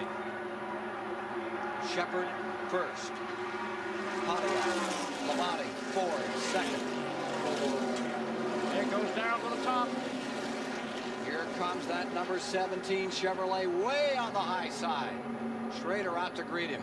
Yeah, Schrader pulled up there and said maybe he can push me on in front of these guys, or maybe Schrader's car just wouldn't stay down in the turn, but you can look for Darrell Waltrip to try to go low going into turn 3. His car's been working well on the low side of the racetrack, but it looks like Schrader's going to go low this time, hoping Darrell would follow him. So Darrell will just take the high road then. Maybe he should have followed Schrader. Coming to halfway in the event, Morgan Shepherd has been dominating with that Pontiac Raymock Racing stable car. Here they are coming to the tri-oval. Waltrip, now that he's gathered up the front 3. Harold Kinder, cross flags. Halfway for Morgan Shepherd. Well, Darrell Waltrip ran these 3 down just practically by himself. He went through other bunches of cars and was able to pull away. They were not able to draft with him, but now let's see, can he pass this group once he caught them? Earlier we asked Darrell Waltrip to handicap his chances of winning the Winston Cup Point Championship. Well, the way I see things right now is I see the battle tightening for a few races here because of where we're going. Talladega, the Ford runs well. We go the road course, and now it's a toss-up between Bill, Rusty, maybe me in there, I hope. And then we go back to Michigan. Got to favor Bill a little bit there. But then we start back on the grind, on the tough part, on the part that makes you a champion. We go to Bristol, and to Wilkesboro, to Martinsville, and to Dover's. Those are the racetracks where the championship's going to be won and lost. So if we can stay in the battle, tighten up just a little bit more, and then hit those short tracks and run like we did earlier this year, then I favor Darrell Waltrip. But if we don't do good in these next few races, I favor whoever does. he's running up there now. He's gone to second and trying to challenge for the lead. This is unlike Waltrip's style. He usually saves his best for a bit later on in the race in the last season and a half. But he's moving fast now as he challenges Morgan Shepherd for the lead. Here's Dave Despain. And we're going to play a little numerology game here. Remember when Darrell Waltrip won the Daytona 500, car 17, on the 17th of February, in his 17th try at the Daytona 500? So much was made of that. But when we all got our credentials here for this race, they number them to keep them straight so you can't use this week's credential next week. And look here, this is race number 17 on an orange pass. Looks a lot like Darrell Waltrip's day here at Talladega. Here he is in second place, closing ground.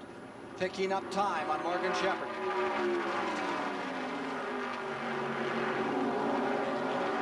A car length separates them. Remember, he was in an incident earlier. If you're just joining us, it's a wonder that this number 17 is still even running. We'll show it to you again before we leave the air, but he was involved in a major incident on pit road. We thought it might have torn that car up. He's come back. And on this track, which demands super slick aerodynamics, nothing seems to bother Waltrip. Here he is to the bottom. And Ken, we're going to have green flag pit stops coming up here very shortly. They've run about 100 miles now since they've made a pit stop. They can go, perhaps Waltrip gets off a good gas mileage. He might go 120 or so miles, but some of the others will be coming in the next 5 or so laps. And with the green flag up, Ned, it's up to the pit crews to get their men in and out quickly. Every second at this racetrack, the car goes the length of a football field. So if a driver's held in the pits 3 seconds longer than his rival, that's 3 football fields behind that he falls. Gentlemen, take note. Look who's rocketing right up back into third spot now. Here he is. He waited back there in 5th or 6th. He says, if Darrell's going to the front, I think I'll tag along. Mark Martin. Waltrip going high. Look at him fade to the outside in that 33-degree banking in turn 2. Get ahead of steam out going down the back straightaway for a try in turn 3. Shepherd's best finish, 5th here, back in 1988.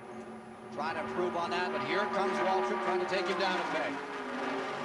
Great race. Mark Martin in the number 6. That is the Roush Ford. What a challenge for Jack Roush. And now he's inching along on the outside. Pontiac in first, Chevrolet in second, Ford in third, Ford going to second on the outside. Good move by Mark Martin. He really set him up that time and made a great pass. Mr. Martin is learning the Superspeedways. His experience in the early days was on the short track, but he's an apt student when it comes to the big track. 1979 and 82 champion of this event, one of only 2 men to have won the DieHard 500 on 2 occasions. Darrell Waltrip now rests his case in 3rd spot. Terry Labonte running side by side with Schrader. That won't help either of their causes. I think their tires are beginning to get a little warm. They've run, as we said, over 100 miles now. They're beginning to slip a little bit more in the turns. And their speed has gone down a little bit, their lap speed. As a result, you can see how high they're going in the turns they're on now, excepting Morgan Shepherd. He's able to keep that car right on the bottom of the racetrack. Everybody got gas and tires on lap 59 except Waltrip, who made his stop on the 60th lap. Now lap 99, working on lap 100 at the moment. Here to the inside comes Mark Martin taking a shot at first. Here's Mike Joy. Ricky Rudd will be the first of the cars in that lead draft to pit. He comes in for 2 tires only on the right side. Target time, 12.5 seconds. Right front is done, waiting to get every drop of gas in the car. Finally, it spits out and he's away. Well back in the field, running in the 21st position. Here's the story. Up in that front running position goes car number 6. It is Mark Martin. Mark Martin pushing that Ford back out in front. He's having an incredible year, but he still has his first win coming in Winston Cup racing. A year ago, he had 3 top 5 position finishes in 29 races. This year, in 16 starts going into today, he's had 6 top 5 finishes, 9 top 10. He's up there 5th currently in points. Was in 4th until Elliott beat him out of Pocono, Pennsylvania a week ago. You can see a group of cars that the leaders are coming up on. there now. You can see that here comes the leaders. Mark Martin in the lead. Darrell Waltrip second, a 5-car draft. Ford, Chevrolet, Pontiac, 1, 2, 3. Waltrip going for the lead on the inside. Darrell Waltrip buries his foot in it down in turn number 3. And the Chevy goes out in front for the Hendrick Racing Stables. Roush Racing on the outside. And the Rahili team with their Pontiac number 75 stays third. He's the 13th driver to lead this race. Kyle Petty has made a pit stop. Darrell Waltrip had led before. In fact, this is the 5th time that he has led this race. He did so early on before he had his pit problem. Behind him, Terry Labonte lies 5th. Davey Allison is 6th. Joe Ruttman is up to 7th. Dale Earnhardt is in 8th. Sterling Marlin is in 9th. And Alan Kowicki lies 10th. Here they are sorting themselves around Dale Jarrett at the present time. Mark Stahl also, that white and red car. Watch Waltrip back in front. Here's what happened to Waltrip on pit road. As he was trying to come out first, he and Davey Allison side by side. And watch, Jimmy Spencer over the back of car number 17. It ruined Spencer's day. We thought it was going to put a blemish on Waltrip's efforts. But here he is now with 103 laps complete. He has come from behind on 2 occasions, and he's leading this event with the pole sitter, Mark Martin, in the 4th and 2nd spot. That's remarkable. Now we wonder how long he's going to push that tank of fuel. 100 miles for the 22 gallons. It used to be the norm, but with the smaller carburetor plates, they get an extra mileage. He's got to be coming in soon. Richard Petty just made a pit stop in his automobile, and yeah, they'll be coming in soon, but Darrell Waltrip will stay as long as perhaps any of them, because he gets very good gas mileage. That won the Daytona 500 for him. 77 wins. 77 wins have been recorded by Darrell Waltrip. Shooting for 78 here this afternoon. Here's Mark Martin in the pits. Dave Despain. Martin on pit road. If he wins this race, he wins a $114,000 bonus for winning from the pole. Remember, he lost a shot at that bonus at Daytona. Behind him, Alan Kowicki has spun sideways and is being pitted at a counterclockwise angle to Martin. Martin is away clean, but behind him in 15.6 seconds, Alan Kowicki is still sitting there facing the wrong way. He did not hit Martin. Martin's stop was clean. Martin's guys now go over to try to help clear away their tires and get Kowicki back underway. It was a very near miss for Martin. Remember, this team, Martin's team, lost that shot at that bonus at Daytona because they miscalculated fuel. This time they made a clean 15-second stop, but they were distracted to the tune of a couple of seconds by Alan Kowicki sliding in behind them. It was a near miss, but they've escaped it clean. Maybe their luck has finally turned. And that cost Alan Kowicki a lot of extra time. Let's go back to the pits and Mike Joy. Morgan Shepherd is in, Davey Allison right with him. Both teams going for right side tires. Shepherd, who's led a good part of this race, and both teams have performed well in the restrictor plate events. Smoke from the left front of Davey Allison's brake as they finish the service. Shepherd's away first. Let's go back to Dave. Schrader and Terry Labonte, both in right behind, have also made their pit stops clean and are back underway. Labonte, of course, running right in that top 5 through most of this last round of green flag racing. Waltrip stays on the track, stays in front. Meanwhile, we have a fire in the infield. The motorhome is caught on fire, and they've moved some of the safety crews over there. It's down toward turn number 1 where they're working right now. As if it were not hot enough here already today. Boy, those fans in the infield and in that motorhome in particular are really getting hot. You can see turn 2 in the background over there. Darrell Waltrip just went by, so no effect on the racetrack. Let's go to Dave Despain, who's in Bill Elliott's pits. Well, this was not the pit stop Bill Elliott needed. He needs an alignment job on the front end of that car. Instead, he's getting the exact opposite of what he wanted. A green flag stop for right side tires and fuel. A good clean stop as A.J. Foyt dives in behind him. But Elliott still has the toe-in problem on the number 9 Ford that has made it impossible for him to keep pace and follow Darrell Waltrip up through the traffic after they both had early mishaps. Well, here's a little different strategy, fellas. A.J. Foyt taking on left side tires as Darrell Waltrip comes in the pits. And Mike Joy is there. So AJ has the left side of the car up as Darrell Waltrip comes past to make his stop. It'll be 2 tires for AJ and maybe a look at that cool suit problem. Waltrip has really marched his way back up through the field to come up with the leaders after that early unscheduled stop. Right side's on. Eddie Dickerson doing the right front after Tony Casanova carried those tires over. When Jeff Hammond drops that jack, away he'll go. He's down and he's off. 12.6 seconds for 2 tires and gas. Very good pit stop, boy. That'll keep you up in the front. Well, after the shuffle, we'll see what the scoreboard says. Sterling Marlin should come up on top. Now, fellas, as we see Darrell Waltrip going out of the pits, A.J. Foyt is stalled. They changed the left side tires, and they're trying to get him firing again. Now the engine does fire, but boy, that's cost him a lot of extra time. I was about to say, as Darrell Waltrip was going out of the pits, as we'll now watch A.J. Foyt go out of the pits, they use a transmission, a little different here, the gearing in the transmission, with a very high 3rd gear. In fact, when they leave the pits, they probably don't get in 4th gear until they approach turn 3. That's a long time before you hit high gear. Yeah, it really is, but it takes that long to get the engines revved up. Here's your leader, Sterling Marlin. You're riding with him in the number 94. Twice he has nearly won this race. He stayed right in it. He's still on the track. Just in front of him is the car of Kyle Petty. And he has made a pit stop, so Kyle is that far from being a lap down. And his crew, Sterling Marlin, ready for him to come in the pits. He'll be coming in here very shortly, maybe this time around. We're following him in. The Australian driver, Dick Johnson, coming back on the track. It looks like he may have a gear problem as he comes out. Sterling Marlin, the leader. Bobby Hillen in 2nd, and Rick Wilson in 3rd. Well, Sterling Marlin stayed out that time, Ken. Good gas mileage he's getting there. Now maybe there was a problem there. Rick Wilson coming into the pits right by the pits off Sterling Marlin, so maybe they decided to leave him out there lap, knowing that Wilson was coming in so that he wouldn't be in the way. Wilson got 49 laps on his tank, and Marlin hasn't come in yet. He'll be going for 50 laps on a tank. And Waltrip got 46 on his, 122 miles. And could probably have gotten more. He just didn't want to take a chance.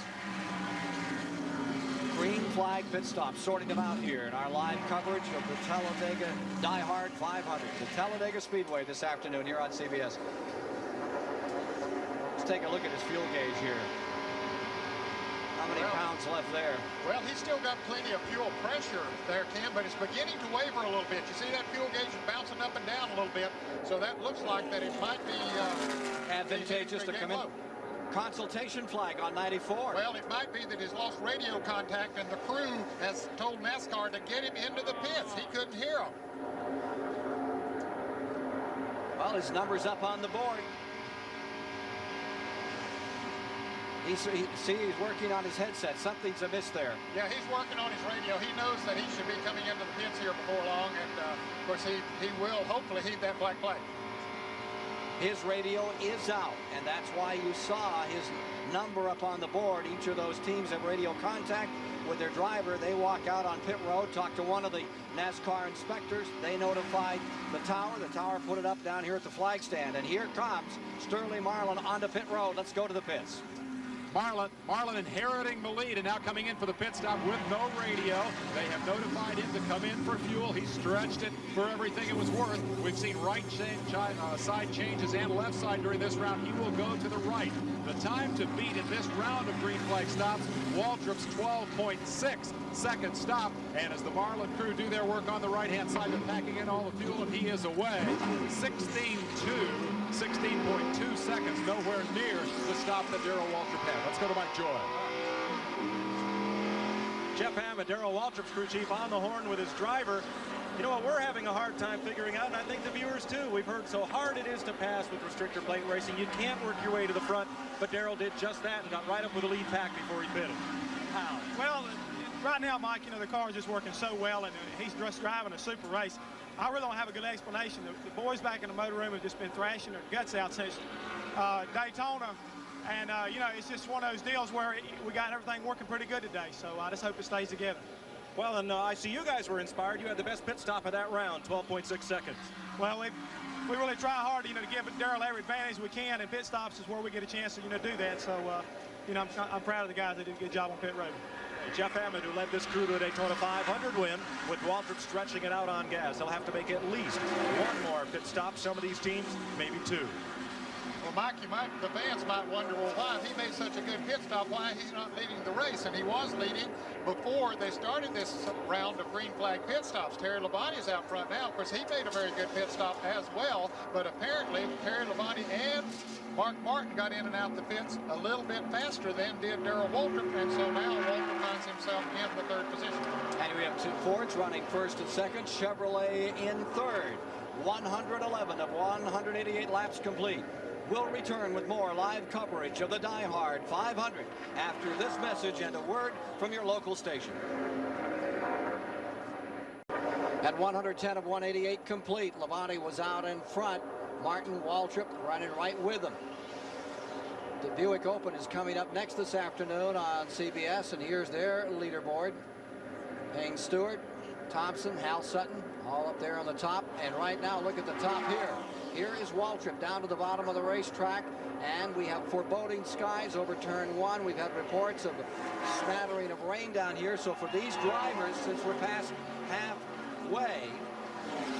that halfway point, these drivers are probably being told on their radio to stand on it. Now is the hour. It may not go the full distance. And so Waltrip goes around. Martin pulls up by Schrader. He goes into first. You can see the darkness over turn number one. Schrader, the defending champion, making a run on Waltrip. Then you see the number 11 car, Terry Labonte, the Ford, leading just a few moments ago. He and Mark Martin round out the top four. Back to the stripe. It's interesting. The Fords have been dominant here. We have Chevrolets first and second, Fords third and fourth. Next time to the stripe, they will have completed 118 of 188 laps. Those two Chevrolets trying to hook up now to pull away from those two Fords. We have the same idea. Yeah, working together a little here.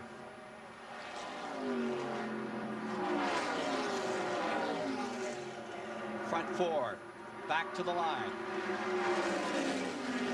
Perhaps one of those in-car cameras could give us an idea what kind of weather conditions they have down here. When there had been a report from a couple of the drivers that they thought they were getting some rain in 1 and 2. It doesn't look like it right now.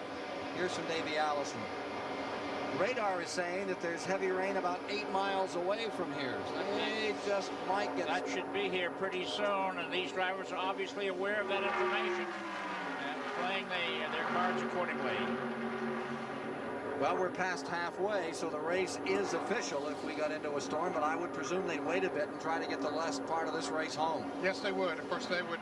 NASCAR has a radar detector, and they monitor the weather all the time, and they would certainly try to get the race in if they possibly could, even if they had to wait a couple of hours. For people at home, these cars do not have windshield wipers, have slick tires, and cannot race in the rain. So once the rain falls, the race will either be yellow flag to slow it down or red flag to stop it. And there, our new leader, Kenny Schrader, by half a car length. Schrader pulling up on the outside and going for the lead. They seem to realize it's desperation time here. Schrader going to first. Here's Mike. Jeff Hammond, did you have a look at those dark clouds and send Darrell Waltrip out front? Well, we've been discussing the weather, and all we told Darrell was, we try to keep him up to date on what we saw, but to get himself in the best possible position where he could make a move if he felt like he needed to. So I think he's back there right now trying to find out where he wants to be in case we have to call him and tell him to make a move with us out front or with us running second or third. Well, those darkest clouds are down in turn number 1, and the drivers see them every time they go past the start-finish line and head to 1. Let's go to Dave Despain. And here in Kenny Schrader's crew, they have radioed Schrader to tell him what NASCAR told them, and that is the rain is south of the Speedway. They don't expect rain to fall on the racetrack. Perhaps more importantly, Schrader's crew is concerned because he's able to follow the leaders, but he's having difficulty leading the race. He can occasionally pass, but he's having a tough time staying there. Third player in that game is Terry Labonte. He's pitted just down the way. Tim Brewer, his crew chief. I said, Tim, have you told Terry anything about the rain? And he looked up and he grinned and he said, I don't have to tell him nothing. He's a pilot. He knows if it's going to rain. And shortly after that, he took the lead. Mark Martin on the outside is going on the high side for third position. Waltrip is challenging for the lead. 121 laps complete this time by. It almost looked like Terry Labonte backed off there for just a moment because Martin went by with ease, and now Labonte has, well, he hasn't lost his draft yet, but he's certainly dropped back. Morgan Shepherd is in fifth. Morgan Shepherd back on that 5th spot with his Pontiac. The Chevrolets are holding the inside line on the track.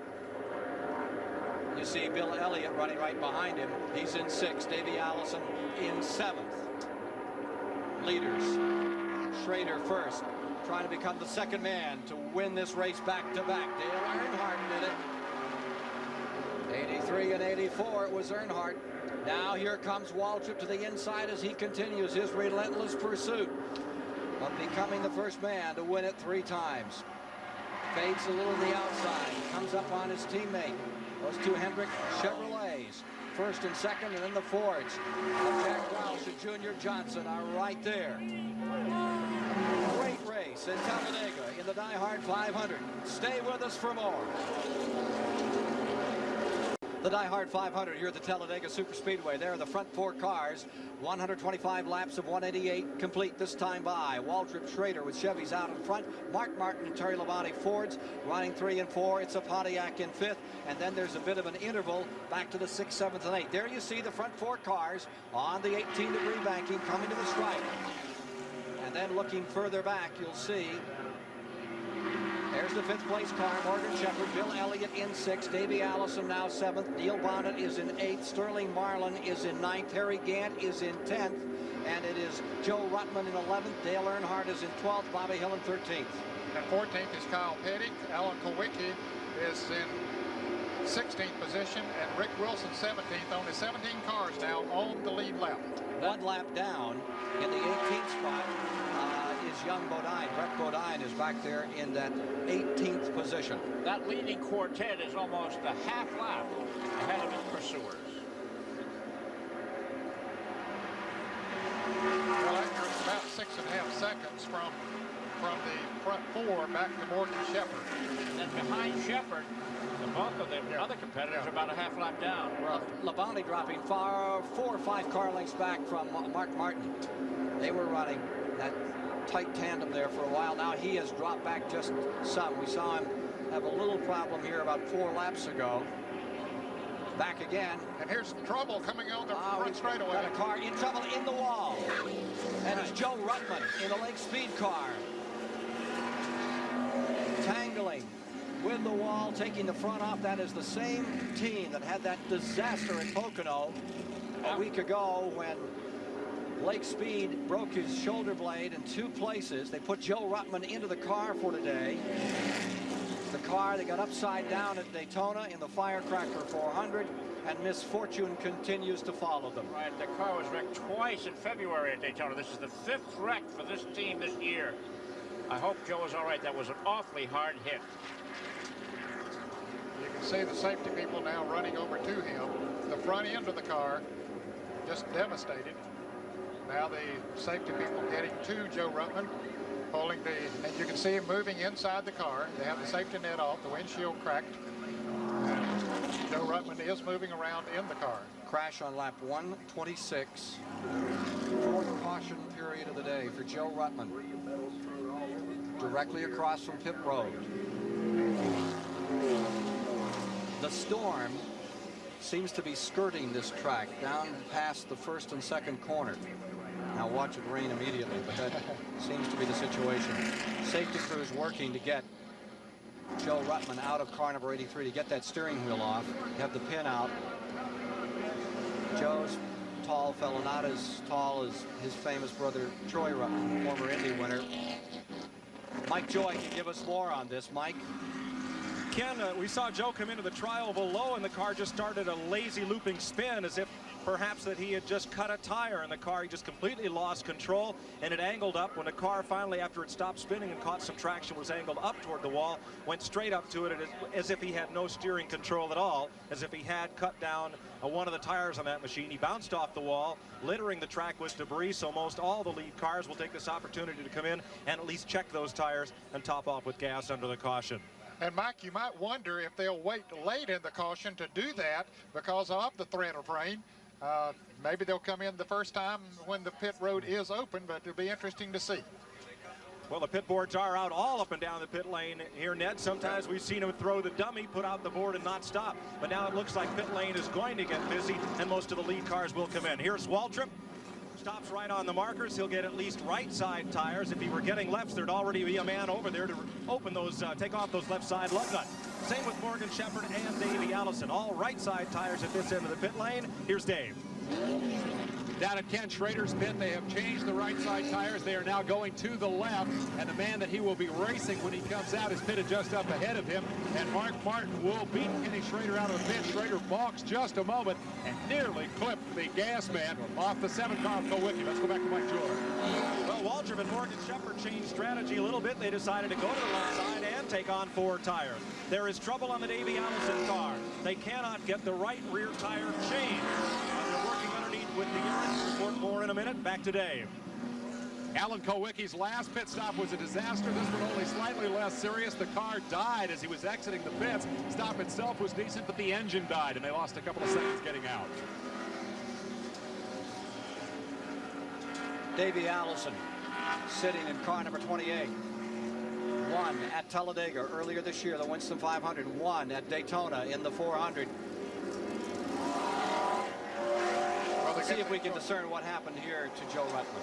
Of course, he's already sideways and had already hit the wall and comes down off of the wall to the inside of the track. You can see Harry Gant in the green car that went by just stripping the grass, and then Ruttman goes back up into the wall, hits it hard, almost gets over on the side, comes back down on 4 wheels, and slides down to the inside of the racetrack where it came to a stop. When this track was built, Bill France said that the banking at the start-finish line and turns would make it a self-cleaning track, and we saw that in practice just there. Last week, this is what we saw at Pocono, Pennsylvania for the same team. Heartbreaking period for Lake Speed and Company. Take a look at what happened to car number 83 with Greg Sachs just a week back. Well, he got bumped going into the turn. That's Greg Sachs in car number 48. They get together and slam hard into the boilerplate retaining wall, and Greg Sachs goes over and over and over. I think they counted the rolls 7 times before it finally came to a rest on its top. A little fire under the hood. It went out very quickly. Well, maybe not too quickly, but it did go out. Remarkable part is Greg Sachs unscathed. He is here without a car. Lake Speed broke his shoulder blade in 2 places. I saw his little daughter, 4 years old, the other day, and I said, "How are you?" And she said, "Fine." I said, "How's your father?" He said, he has a very bad boo-boo on his shoulder. Yeah. Well, Lake will be out for perhaps 3 months. Yeah, maybe 2 to 3 months. Mike. And they're going to change on Davey Allison's car now, the left side tires. There was not so much a problem on the car, but Tony Price and Robert Yates wanted to change the adjustment of the pannered rod that runs across the rear end. They've raised it to the next higher mounting point. That way the car won't be so tight coming off the corner and will help Davey get a little better bite and better handling. Now they're going to change that same adjustment of the rod on the left side. It does take a little time, but they should be able to get him back out without losing a lap and top off the tank. Davey Allison away and back into this thing. 129 laps are complete. On the restart, Waldrop will be on the point. This pit stop, this yellow flag did not come at the right time to save the last pit stop. Nobody will have enough gas to make it to the checkered flag, so everybody will have to come in for a splash before this race is over. Jeff Hammond really did the job for Darrell, didn't he, fellas? Yes, he did. They went in first, came out first. Ken Schrader went in second and came out 4th. Mark Martin picked up a position, came in 3rd and out 2nd. Terry Labonte lost 3 positions, coming in 4th and coming out 7th. Morgan Shepherd lost a position, and Bill Elliott picked up 3 positions. He came in running 6th and came out 3rd, so his crew did a great job. Ready to resume. They'll get green as they come to lap 130. Point standings, Wallace is already out. He's going to go down some. Waldrop could be the big gainer. He came into this race in 3rd place in the Winston Cup standings. Elliott has come from, what, 33rd after Daytona, all the way to 4th. Elliott still very much a factor in this race, and so is Mark Martin. Martin is currently 5th in the standings. Everybody's talking about Elliott's comeback. He said, "Hey, this isn't a comeback. I've been here all season, except for one Friday afternoon in Daytona Beach."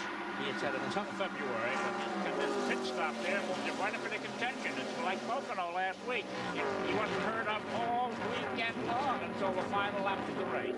Look at Waldrop in the 17. He's done a breakaway. He cut in front of that lap car and got a very good start. And those Chevys seem to light up quicker, Ned, on those restarts. And the Fords just coming to speed. That long gear in the back straightaway you were talking about. They have very good acceleration from the start, no question about that. And of course, the transmission that they have could be, all of them has the same option as far as transmissions are concerned, but some of them do use different gearing there, and that can have a great deal to do with your restarts. Nobody catches him asleep on a restart. 58 laps to go. Back to the line, and now Waldrop is overhauled. Yeah, the freight train catches him. Yeah, it didn't take long once they got hooked up together to run him down. And blazing by him comes Mark Martin. Martin, the Batesville, Arkansas traveler, goes up the outside and goes into the lead and blows on by with Elliott with him. Here comes Bill. Schrader on the outside, and here comes Morgan Shepherd back, and Sterling Marlin, all battling for the lead. Oh, what a difference a pit stop can make. Well, Darrell Waltrip needs himself a dancing partner. Ken Schrader has pulled out. Maybe he can get behind him, but he definitely needs somebody to race with. They've left him high and dry there on the inside. They left him low and dry. Yeah, okay. Martin out in front, still looking for his first win in Winston Cup racing. He has yet to qualify worse than 7th in 17 races. So they've got the handle on how to get that car up in the front for the start. The issue is getting it to finish on the point. He's out of line now. Waltrip is out of the line. Now he's getting back in. Look what it cost him. He's going to have trouble getting back in that line. Well, look at the group, though, that hooked up together, moved around Mark Martin, exactly the way they did Darrell Waltrip in the lap before. Now they put Mark Martin in the same position. They said, let's get together here, fellas, and pass him on the outside, and away they went. So, tumbling back through the standings goes Mark Martin. Just an incredible race. And look at this number 25. Here comes the Hendrick Racing Stable Chevrolet with the campaigner from Missouri, the sprint car champion, Kenny Schrader, showing those colors up in front for Papa Joe Hendrick right now. The deal with Martin has lost that lead. Schrader is up in front. Here comes Morgan Shepherd for second spot.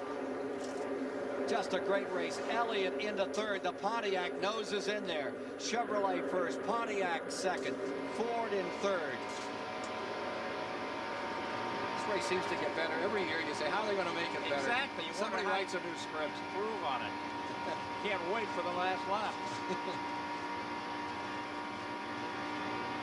$743,717 in posted awards, plus a little matter of $114,000 bonus for Mark Martin if he can win, having sat on the pole. Of course, we're looking out the rear view mirror of Sterling Marlin. That's Terry Labonte behind him. There's Waltrip. Back they go, 3 wide into turn number 1, 2 wide for the lead. Shepherd takes a high ride, and here comes Terry Labonte on the bottom. Car number 11 from Corpus Christi, Texas. Terry Labonte noses in between cars. He shovels it in there. Boy, he had a shoehorn for that one.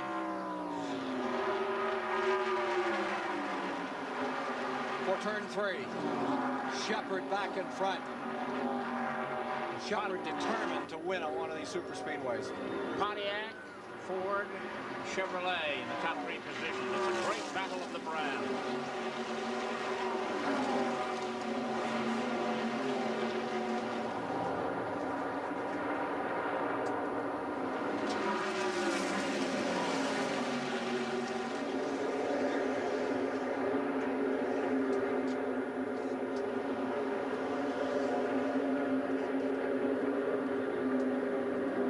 .36 laps complete this time by as Morgan Shepherd stays in front.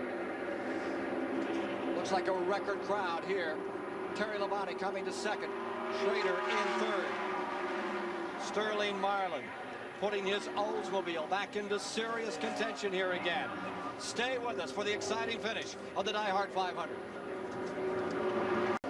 50 laps remaining to be run here in the DieHard 500 at Talladega Speedway, Talladega, Alabama. Fastest track in the world, running with restrictor plates this year, still averaging 192, 103, 93 miles an hour per lap.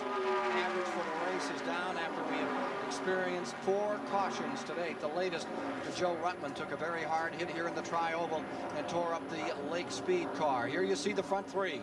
Morgan Shepherd, Darrell Waltrip, Ken Schrader, 1, 2, and 3.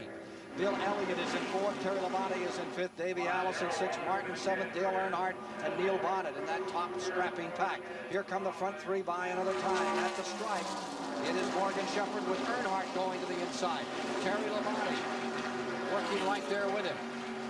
And Darrell Waltrip going for the lead down on the inside of Morgan Shepherd. Those 3 cars have pulled away just a little bit from the 4th place car of Terry Labonte, but Waltrip decided he could pull them faster maybe than Morgan Shepherd was, so he said, let me up front, see what I can do. There you see a bunch of Fords racing together. Davey Allison trying to move on the inside of Bill Elliott. Mark Martin right into the thick of that battle. And there's Terry Labonte sitting in 4th place, sort of by himself as those Fords race behind him. Dale Earnhardt right behind those 3 Fords. If you're just joining us, the fact that Bill Elliott is out here is as amazing as the story of Darrell Waltrip. Take a look at what happened earlier in this race to car number 9, turn 4. Well, the air was just taking him out from under the back end of the car as he battled for position coming off of turn 2, and he spun down to the inside on the grass. Finally hits the embankment down on the inside. Not too hard, didn't do too much damage to the car. They say that the front end alignment is out slightly, but doesn't look like it's hurting him too much. They had that caution period with the Rutland incident, had the chance to work on that car, and apparently it's on the mend. Here's Dave Despain. They, in fact, elected not to try to change the toe-in on the car during that yellow flag because, number one, and most obviously, the car had found itself back up at the front of the pack. Their concern was that if they made 2 stops to get the car exactly right, they'd fall all the way back to the tail end of the field. They have not shown Darrell Waltrip's ability to jet to the front, but Elliott has steadily climbed the ladder and is running in that top pack of a half-dozen cars. So they're tickled to death with that. Perhaps most significantly, Bill says on the radio, the car's okay, but ain't nobody got nothing for Darrell Waltrip. That's a prediction, I think, here from the Gores camp. Let's go down to Mike Joy. Well, one fellow may have something for him. It's Davey Allison. Robert Yates is team owner and engine builder, and I know you figured out restrictor plate racing pretty good, as evidenced by your record on these tracks. But that chassis adjustment you just made has put Davey from the back after these pit stops. He's marched his way right to the front. Well, we thought it was going to be really hot today, and it's cooled off. We got this cloud, and as the rubber's been put on the racetrack, it's just we set up too tight. So we made some adjustments a while ago. It says the car is still just a little bit tight, but it looks definitely a lot faster. So if it'll hold together, we might be there. Now it's clear he has the handling to get back up front. Does he have the engine now to pull him around those front cars? Well, we don't think we've got those guys covered on the engine too much. The guys have worked awful hard, but we won Daytona, and I think maybe we didn't work hard enough. These other guys went home mad, and they came back with more power. And we've been struggling this week. Our guys worked 11:30, 12 o'clock last night, try to come up with something new, and didn't. And so we just, we came out here and we just try to race real smart, and it's working out pretty good right now. And he's up with that lead pack after a late pit stop. Remember, gentlemen, he topped off for gas 2 laps later than anyone else made a pit stop on this last round. Davey Allison pulling himself up through traffic into 3rd spot. This DieHard 500. The DieHard 500 will continue on CBS following these messages. 145 laps, and we've just had a major incident in turn number 1 here at Talladega, Alabama. Alan Kowicki has slammed hard into the outside wall. The 1986 winner, Bobby Hillin, has also crashed. Caution is out around the track for the 5th time. We just experienced our 40th lead change, and then we had this major crash in turns 1 and 2. Alan Kowicki and his car number 7, Ford Thunderbird. Sterling Marlin's car is apparently on fire. We're just out of the bottom. He's bent some of that car up. He's trying to drive it around and get it back. Yeah, he was involved in the accident as well. He's trying to get back to the pits. Apparently one or more of the tires were down, and we saw sparks coming from underneath the car. Well, that's unfortunate for Sterling and for Billy Hagan, who had such high expectations for today. Well, here's one of the tires off of one of the cars still coming around the racetrack. ambulance and crews are down there with Alan Kowicki's car in turn 1. Well, Sterling has come to a halt, taking the steering wheel off. He just couldn't get her back to the pits. Takes his gloves off, lays the steering wheel up on the dash. Longest walk in sports. Yep. Talking on the radio now. When you leave one behind. Tough break. He really was running good. That tire still, it's going to maybe make it back to the pits. Somebody might put that on another car here a little bit.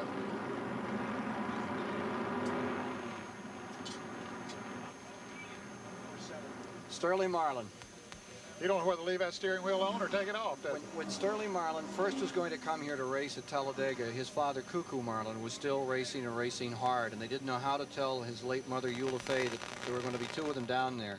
And the story is that over the dinner table one night, Cuckoo, who never said very much, said, "Eula Fay, pass the potatoes. Sterling's going to race Talladega." Okay, let's see if we can see what happens. There's Sterling Marlin following Dale Earnhardt into turn 1, and the wreck had happened in front of him. That was Alan Kowicki that we saw spinning in front of him, and Sterling apparently trying to maneuver around, got into one of the cars. I and think he hits the wall right here, yeah. Here's Mike. Morgan Shepherd gets a wipe of the windshield and a cold drink from his crew. He'll also get 4 tires from Bob Rahilly, Butch Mock, and the team. He had just put the nose of that Pontiac in the wind when the caution flag came out. Darrell Waltrip in right alongside, and Waltrip will get 4 tires as well, and see if they'll make a handling change on Darrell's car to get him back up in the front. No movement on the screw jacks and adjust the weight distribution, and they send Waltrip away.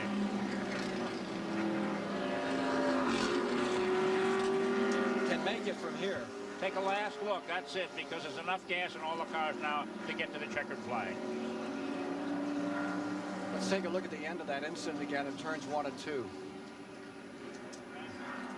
You can see Bobby Hillen on the high side of the racetrack. That's Alan Kowicki down on the inside, and Sterling Marlin had just gone past him in front of him there. And Bill Ingram, boy, just barely gets through. Good job. He had a little hesitation there on which way to go. Apparently, Kowicki's car got collected a little by the number 94 car. There you see that Oldsmobile being pushed in. Well, here's what it's like being towed from the bumper cam. Of course, he's being pushed in. See him go up on the banker a little? Yeah. Down on the apron. It's a tough break because Sterling Marlin was running good. So was Bobby Hillen and Alan Kowicki. And I'll tell you, Alan Kowicki has gone through a period here in about the last 6 races that he's had either engine problems or now involved in a wreck here. He has dropped from the top 5 in the point standings to way down coming into this race. 41 lead changes among 12 drivers. That's a new record for the season at 41. The old record was at Martinsville at 34. This Die Hard 500 continues on CBS. We'll have more live flag-to-flag coverage after this word from your local station. Back with you once again. They're checking over Sterling Marlin's car after it got wrapped. A lot of the point contenders, Bobby Hillen's car coming in. It's been beaten up.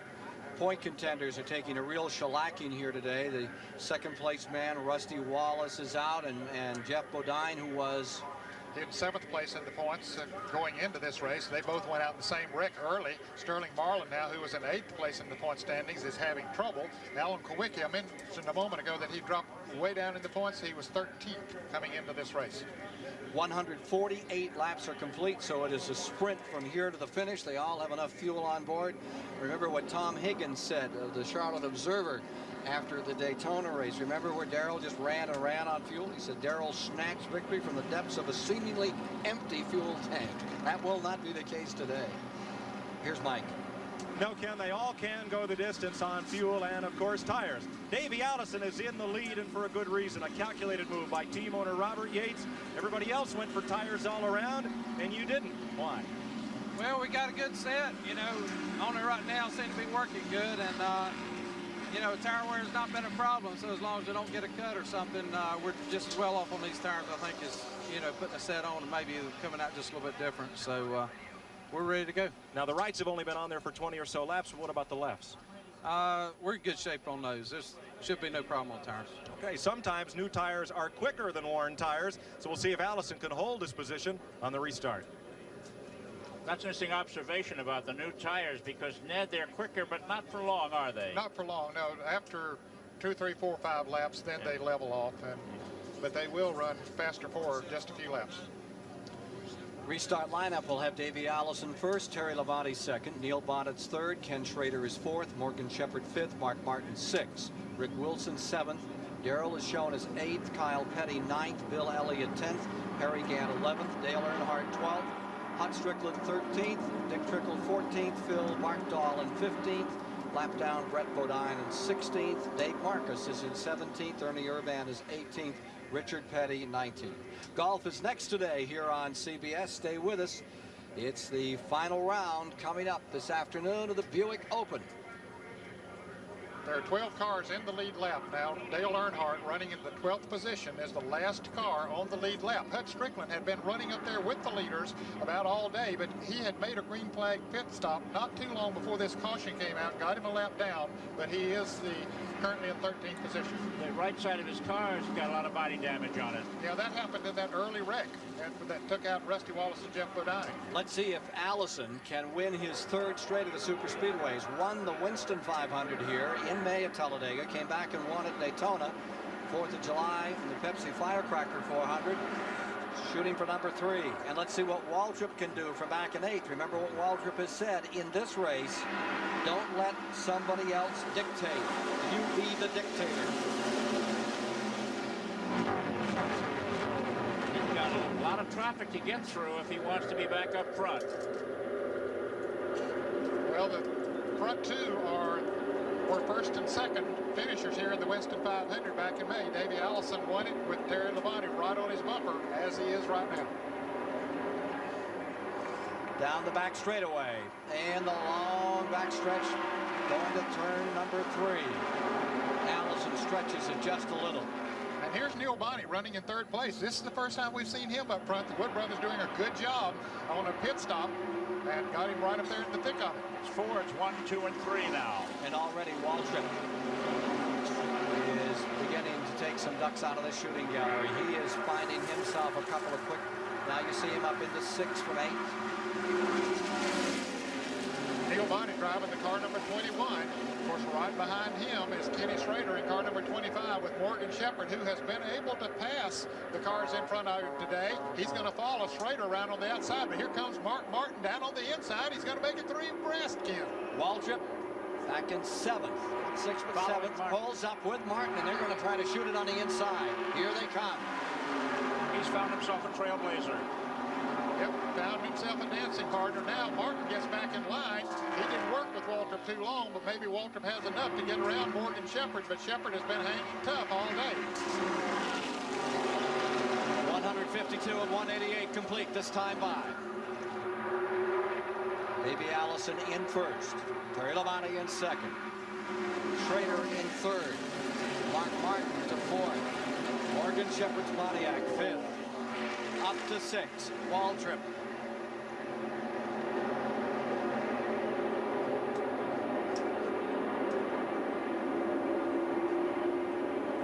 Peeking down the inside. Here comes that Junior Johnson Ford down to the bottom of the racetrack. Will he go by himself? No, he has Schrader with him and Mark Martin. And they're going to leave Davey Allison out to dry. It is on the high side this time. Drops him back to 4th, maybe even further back. And running the very high lane, Waltrip pulls up behind Morgan Shepherd. From Broadway to the Bowery in 1 lap.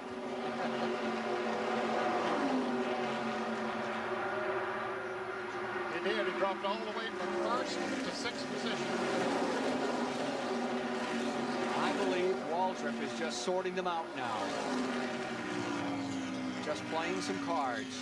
Taking a look at them, discarding some, keeping others. Saw him take that very high line. Here you see tight formation for the lead. And to the inside comes the Chevrolet this time. Schrader goes up. Morgan Shepherd comes back. Waltrip eases to the inside as the number 6, the blue car. Mark Martin on the high side, and Terry Labonte fade back into the 4th and 5th positions. This is stock car racing at its very best. It's live on CBS from Talladega Superspeedway.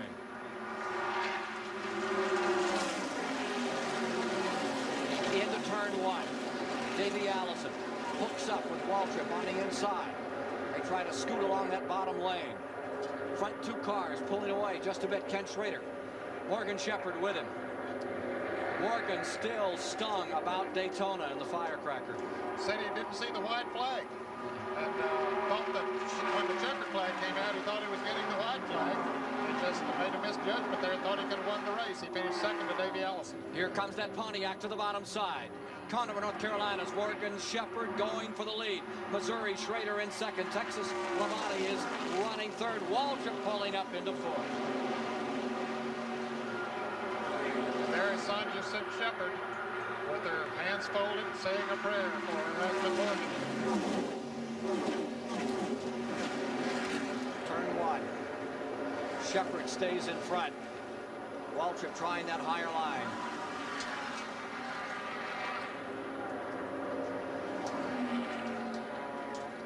Davey Allison on the bottom. And here comes Mark Martin alongside him. Yeah, I think he got caught down there, Davey did, and Darrell Walton went by on the outside. Neil Bonnet on the top. If you're not in line, you're in the wrong place. Yep. Neil Bonnet in seventh, Rick Wilson in eighth. I'll tell you one thing, this crowd has had a big workout as the drivers here today. They haven't had a chance to sit down for 3 hours. Morgan Shepherd holding on to a slim lead over Ken Schrader, Terry Labonte, Darrell Waltrip, Davey Allison, and Mark Martin in the DieHard 21st 500.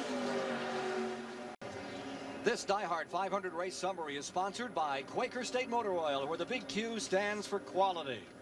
After 415 of 500 miles, 12 liters, 45 lead changes, 153 mile-an-hour average, even though we've had 5 cautions for 24 laps.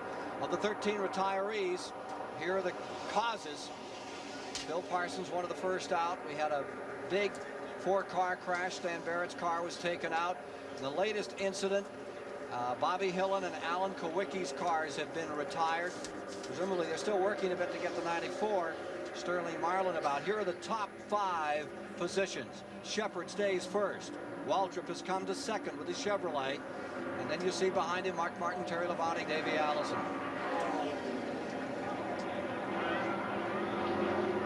Number 9, Bill Elliott, has been on pit road. Apparently he had a tire cut, and so he has fallen back. He just made a stop a moment ago and has returned to the track, but he is not in this lead pack. Here's Mike.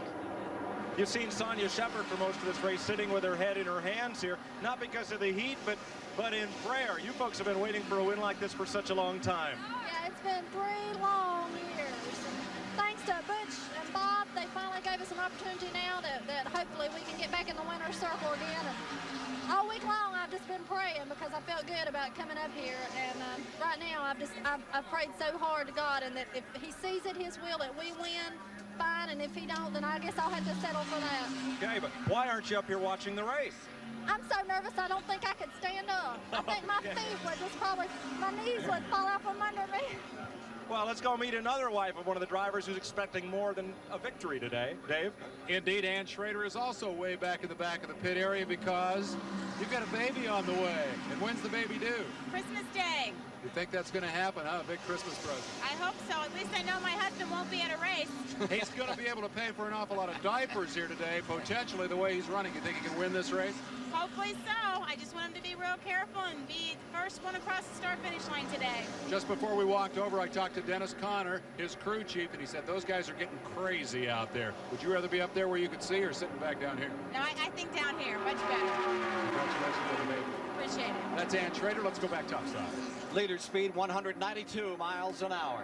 161 of 188 complete. There you see them. Shepherd first. Waltrip fading a little to the outside, containing Mark Martin in that board in third. That's a dignified word, Ken, containing.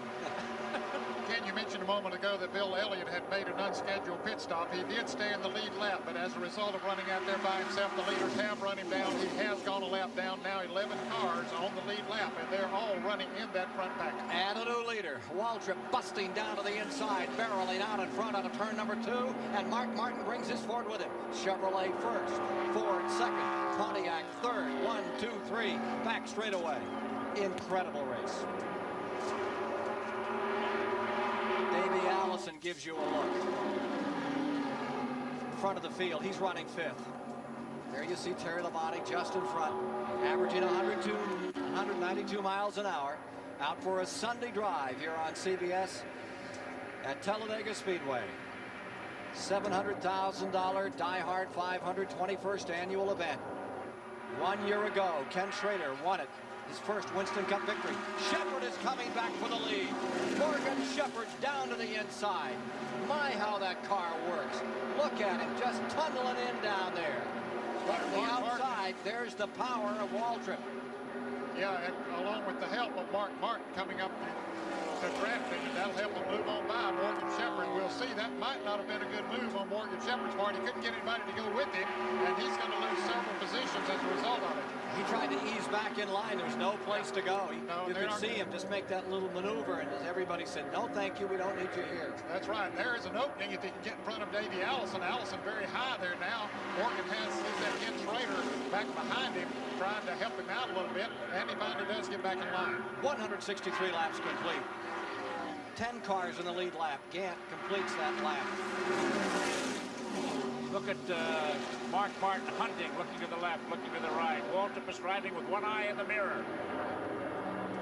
Staying up in that lead lap as well as Kyle Petty, having a very good day. Davey Allison there, and here's Schrader just barely in front of Davey Allison. You can see how much Davey picks up on the draft and just builds up enough momentum to run right on by.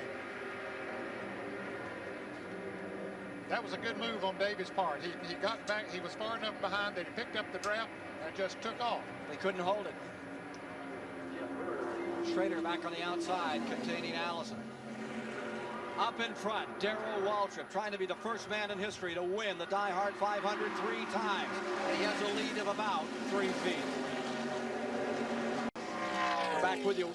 21 to go, 20 when they come by this time, as Darrell Waltrip maintains the lead by a margin as scant as what you see on your screen right now. Mark Martin lies second, Chevrolet first, Ford second, Ford in third, Pontiac in fourth. That's the Morgan Shepherd car. In is Ken Schrader, 6th is Davey Allison, 7th is Rick Wilson, 8th is Kyle Petty, 9th is Dale Earnhardt, 10th is Harry, all in this lead lap as we get ready to sugar this one off. There you see the number 3 car, and driving that car in 8th place, Dale Earnhardt, setting a very good pace. Remember, the 9 car had to make an unscheduled stop for a tire change here a few moments ago and has fallen off the lead lap. Here's Mike Joy. I'm chatting with Dick Brooks, a former winner of this race, and we agree that when Morgan Shepherd and Waltrip got side by side, Mark Martin, by going with Waltrip, played his card and indicated he feels Shepherd is tougher. So go with Waltrip, who he thinks might be easier to beat, and kick Shepherd out of the draft and to the back. So heads up move by Mark Martin, and standing in his pits, Dave Despain.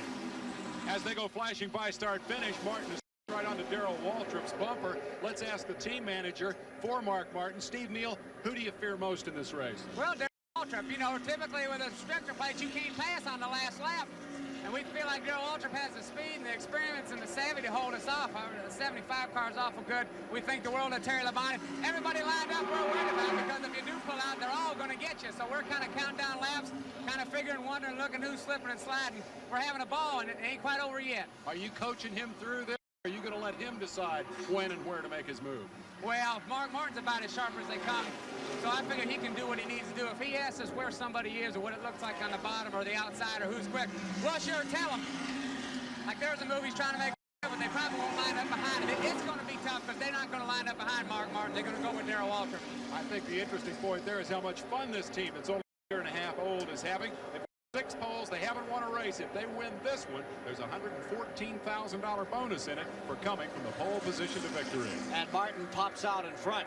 Okay, what he's doing there is practicing. He's figuring out where the best place to pass Darrell Waltrip. There'll be more passes for the lead before this race is over, but there's only 18 laps to go. Ned, if you're sitting in number 6, where would you attack Darrell Waltrip? On the inside or the outside, the turn or on the straight? Well, I certainly would try to make the move that he just made, and I think he's going to have to make it off of turn 4 and try to beat him back to the start-finish line. It's a long way to the start-finish line from turn 4, but if you get enough momentum build up, then you can hold it. But we saw a move up in his way a few laps ago. That's the very same situation. Yeah, it depends on who works with you and who does not. Schrader to the inside. And sweeping into first, bringing Terry Labonte with him. Mark Martin falling to third, Waltrip to fourth. Those Chevy Luminas have come a long way since they were introduced at Talladega back at the Winston 500 in the spring. They certainly have. You got 7 cars there running in the lead draft. They're all in the lead lap. 3 other cars not too far behind them in the lead lap. Look at Waltrip go back to the inside one now. There's Arlene Martin standing by, looking on. A little concern out there. And look at this battle as they're 3 wide again, coming down through out of 4. Martin pressed against the wall in the middle. Terry Labonte, Waltrip on the bottom, putting a lap on Dale Jarrett as they come through, squeezing over in between cars. Waltrip almost into the side of Davey Allison. It's tight running at Talladega with 16 laps to go in the 21st running of the DieHard 500. And in this battle now, defending champion Ken Schrader has the advantage. On this very hot day, we're getting men with ice water in their veins out there on this racetrack. Riding with Davey Allison, picking his spot very carefully. You don't want to get caught outside of the draft and slip back. Look at this confrontation for the lead. Waltrip on the inside, Martin on the outside, and it is Mark Martin back in front, but here comes Waltrip low. Chevy and Ford, wheel to wheel. Down they come to the line, and being pulled along. Waltrip brings Terry Labonte up in the second spot. Martin falls to third. Schrader comes back on the outside, assisted by Davey Allison and number 4 Oldsmobile, Rick Wilson. The greatest stock car racing in the world. At 190 miles an hour. It's the best racing anyway. I mean, we got to stop this because I'm going to go to the Italian Grand Prix. I can't stand all this passing.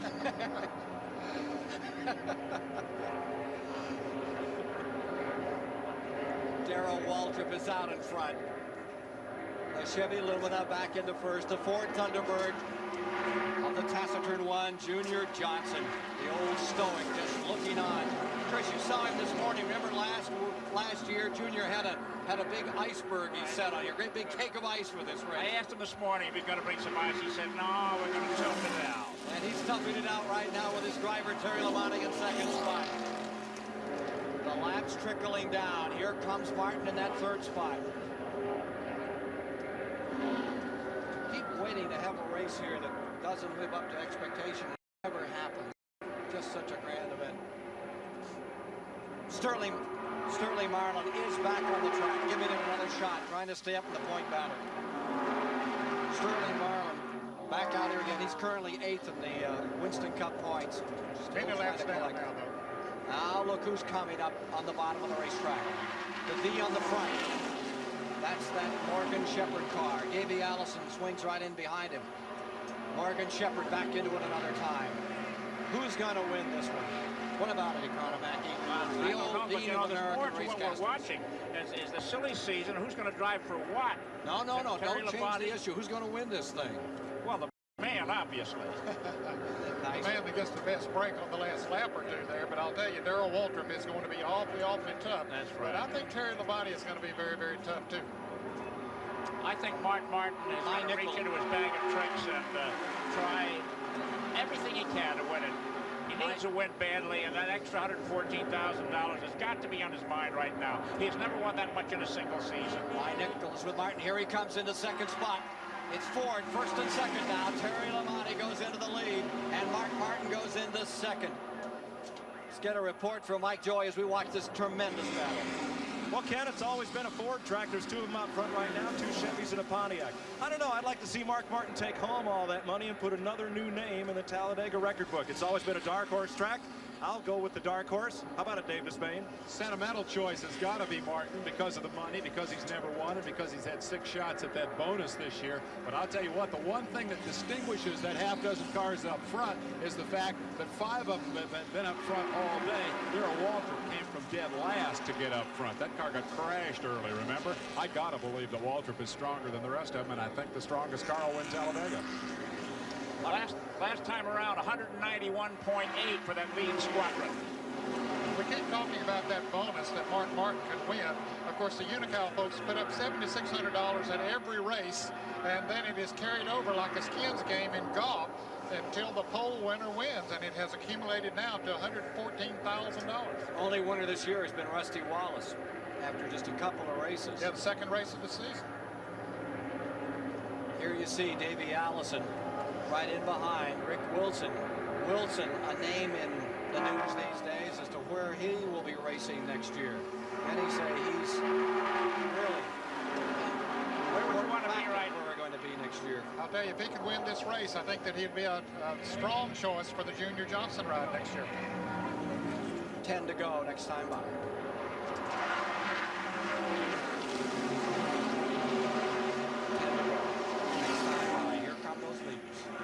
Look at there, 3 abreast they went for just a moment as Davey Allison dipped down on the inside, came out in good shape. So Lamani is first, Martin is second, Waltrip is third with 10 to go here at Talladega. I'd like to thank Bob Stenner and Bob Fishman with us year after year who give us these outstanding telecasts, our producer and director and this entire CBS crew. We think they always do it very, very well, and this particular crew over the years has stuck together. Don't do perhaps as many events as others, but they all like to come out and do these events, and they care a lot about how they do their races. Thank you, gentlemen. This is the last one on the schedule for 1989. Well, isn't it a grand one? Here we are with Terry Labonte up in that first spot, in that second position as they come rolling out of 4. Mark Martin, the youngster from Batesville, Arkansas. The Traveler takes a look on the outside and ducks right back in. He's waiting his time. What a finish we're building for here. Take your choice. Ford, Chevrolet, Pontiac in it. Take your choice. 9 laps to go. Carolina drivers. Down that line, they come in that very steady move now by Waltrip. You see them out to the wall again. Back straight away. Now, these cars are really evenly matched, and it's come down to the man at the wheel that's going to win this race. Waltrip, the man of the moment, going into turn number 3, underneath Martin to second. And you were riding with Davey Allison watching as he did it.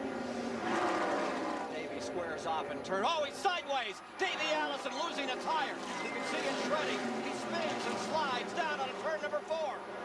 Davey Allison out of control. You're riding with him, trying to correct this car. He's headed back to the track. He gets it back. The one place you do not want to be is back up on the track and slams it to a halt. Yellow is out. You can see him quickly put it back in first gear, tries to get it to going so he can get back to the pits.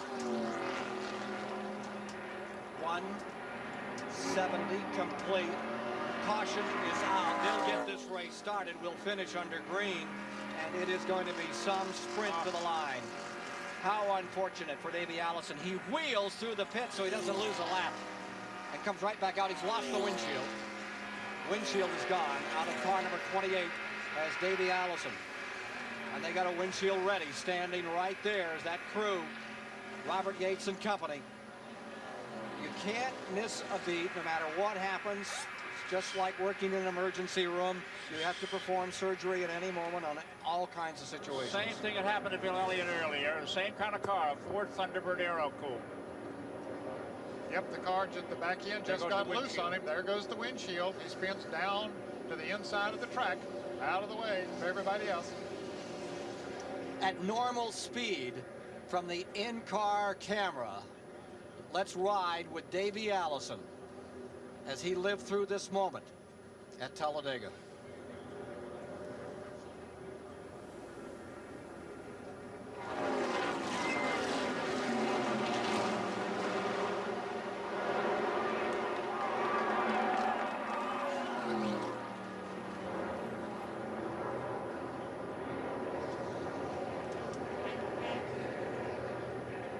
He spun about 1,700 feet and comes right back in and gets ready to race again. Here's Mike.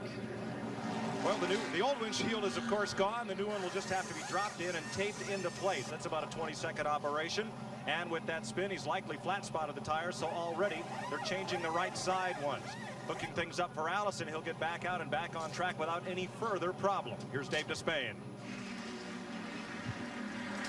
Let's talk to Tim Brewer. The other Thunderbird here is sitting at the head of the pack. Tim, you got the stuff for him. Can you win this thing? It's going to be pretty tough. You know, Darrell, his car is awful good on restarts. Mark's car is awful strong. We'll see here in just a few minutes. Everybody's going to stay out there and go from here, right? I guess that's the best equipment everybody's got. Good luck to you. Let's go back to Mike Joy. Well, so little damage. They don't even have to tape the windshield. They have these clips that hold it in, secured by Allen screws. So they fastened those down and put a little piece of tape on the left side just for security, and 4 fresh tires, which will get him back out on the track. Robert Yates is talking with his crew as Davey goes back out on track. Robert, did he explain what happened? No, he's going to have a word with him now. We'll get back with Robert in a moment. Ned, one of the first times I saw you race was at Daytona, and I saw you come out of the 4th turn and practice down there and loop one of Bondi Long's cars about 3 times, just easy loops, and you just kept right on. We just brought it back around and got some tires on right back out of you. What does that do inside you? Well, I tell you, after I saw that I wasn't going to hit anything, I just sat there and enjoyed it as it spun around in the grass. But I'll tell you, you can have some anxious moments until you know that you aren't going to hit anything. I think we can take a look now at who's good on a restart. The alertness of the drivers when this restart flag comes out is going to be very important as to who wins today. Let's take a look at normal speed again, gentlemen, at that Davey Allison incident. Darrell Waltrip had just gone down on the inside of Mark Martin. Davey Allison follows him in there.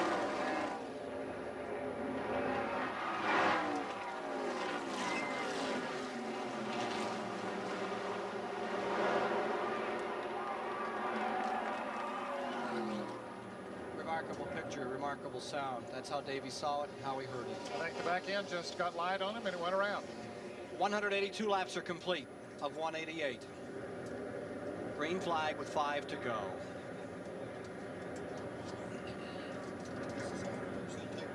On the restart, Labonte will be up on the point, number 11. Darrell Waltrip will start second, Mark Martin third, Morgan Shepherd fourth, Ken Schrader fifth. Here's Mike Joy. Robert Yates, did he say what happened? Yeah, he said Morgan just got up under him and turned him around. Touch him or just take the air off him? Well, at least took the air off of him. So Davey is back out. He'll have to climb for the back once again, and it's the 3rd, maybe the 4th time today we've seen a car with the air up, set off that rear spoiler, and just come spinning around. Yeah, I don't think he got hit, Mike. It certainly didn't look that way in any of the pictures that we had. Now he finds himself at the rear of the pack. You can see how far he has to go with those cars up in front of him. Short time to do it in. Let's take a look at the leaders as they get set on this restart with 5 to go. Up in front, number 11, Terry Labonte. In second, number 17, Waltrip. In third, number 6, the blue car. That's Mark Martin in third. There you see him. Then in fourth, that is Morgan Shepherd, 75, the white car. In fifth is Ken Schrader. In sixth is that yellow car, Rick Wilson. In seventh is the green and white car of Harry Gant. Then comes Kyle Petty in eighth. Dale Earnhardt is ninth. Phil Elliott's on the inside, and Waltrip is trying to get a run at him here. Yeah, Bill just let him go with the restart. He wasn't going to hold him up. That was a very gentlemanly thing to do. Bill's a lap down, so he lets him go at it. And he is in 10th spot. Bill Elliott a lap down in 10th. 9 cars now in the lead lap. There are 5 to go. They're coming to speed. Here with Davey Allison. Look at him bust through cars. Remember, he's coming way out of the back of the field as they come down through. He's hustling his way in. I think he's in 10th place. I think there are 10 cars in the lead. He's on the very tail, though. Yeah. He got trapped in behind some lap cars and couldn't get up through. There's motion. You could see him motion to try to pull through. Meanwhile, in front, look at this. Labonte and Waltrip are trying to pull away from the field. Yes, they are. They got a good jump on the field trying to separate themselves from the rest of it. Then they'll battle it out for a Ford and a Chevrolet. That was good maneuvering on their part. 184 complete. This time by 4 to go. Elliott has slipped over on the high side in front of Mark Martin. And as those drivers battle for position back there, Ken, side by side, that's working to the advantage of Terry Labonte and Darrell Waltrip. They're just able to pull away. That's right. Back straightaway, Labonte in first with a Ford. Waltrip in second spot, and the interval continues to develop between the second place man, Waltrip, and those contenders back in third through ninth position. I believe Waltrip will sit there and try to push he and Terry Labonte away from the rest of the drivers until that last lap. And that's exactly what Waltrip has done. One of the sharpest, smartest drivers in the business. And remember what he had said earlier that we were discussing. You don't want to be dictated to. You want to dictate the event. He said at the beginning he was going to wait till the end and race. Rest of the field still getting sorted out. Mark Martin back there in third. His best finish this year has been second down at Dover, Delaware. In this race, don't let anyone else dictate. Well, there's about a second-and-a-half lead on those first two cars over the third-place car. Now the question is, can Terry Labonte contain Darrell? Terry Labonte has been in a number of the last lap battles here at Talladega, but has never come out. But he has certainly been in the thick of a number of the battles. Terry is more of a technician than a fighter, I believe, at the wheel of a racing stock car. Well, I think you'll see him fight here for everything that he's got in trying to win his first race at Talladega. Remember him in that Busch Clash? Well, I mean, he just doesn't give up. He will do anything he can now to bring this one home. You know, there's not a great deal of strategy on his part right now. He's sitting there with his foot to the floorboard, just holding it wide open. There's his crew chief, Tim Brewer, and he's at the mercy. He don't know if Darrell Waltrip has any more or not, so he just sat there and holds his foot to the floor, trying to drive the right line on the racetrack and just take whatever it gives. White flag this time by, coming down for the final lap, and there's a big interval back to third spot, which is Mark Martin, followed by Ken Schrader fourth, Rick Wilson fifth, Kyle Petty in sixth. Here's the story. It's going to be decided between those two. White flag is down. Here we go to decide the 21st annual DieHard 500 Ford and Chevrolet in that ongoing confrontation. Ford out in front, the Junior Johnson car. Terry Labonte out of Texas. Darrell Waltrip looking for his 78th win, stays right there with him. I think he'll try to make the move between turns 3 and 4 if he has enough. Let's see if he does. Terry Labonte is going to use that low line. Pulls away a little. Halfway around. Darrell Waltrip perhaps backed off to try to build some momentum. As he comes off of turn 4, he's going to try to build enough momentum to grab past him. Closing. Waltrip moving up as they hit the tri-oval. Coming down. Terry Labonte in front. Waltrip looking for room, about 1,000 feet to go. To the inside comes Waltrip. He's there. They're almost side by side. To the line. Terry Labonte will win for the Junior Johnson crew. He did it for Mom. Said at the start, he'd won it for his mother, and by George, he did it. I'm sorry, Terry Labonte won it.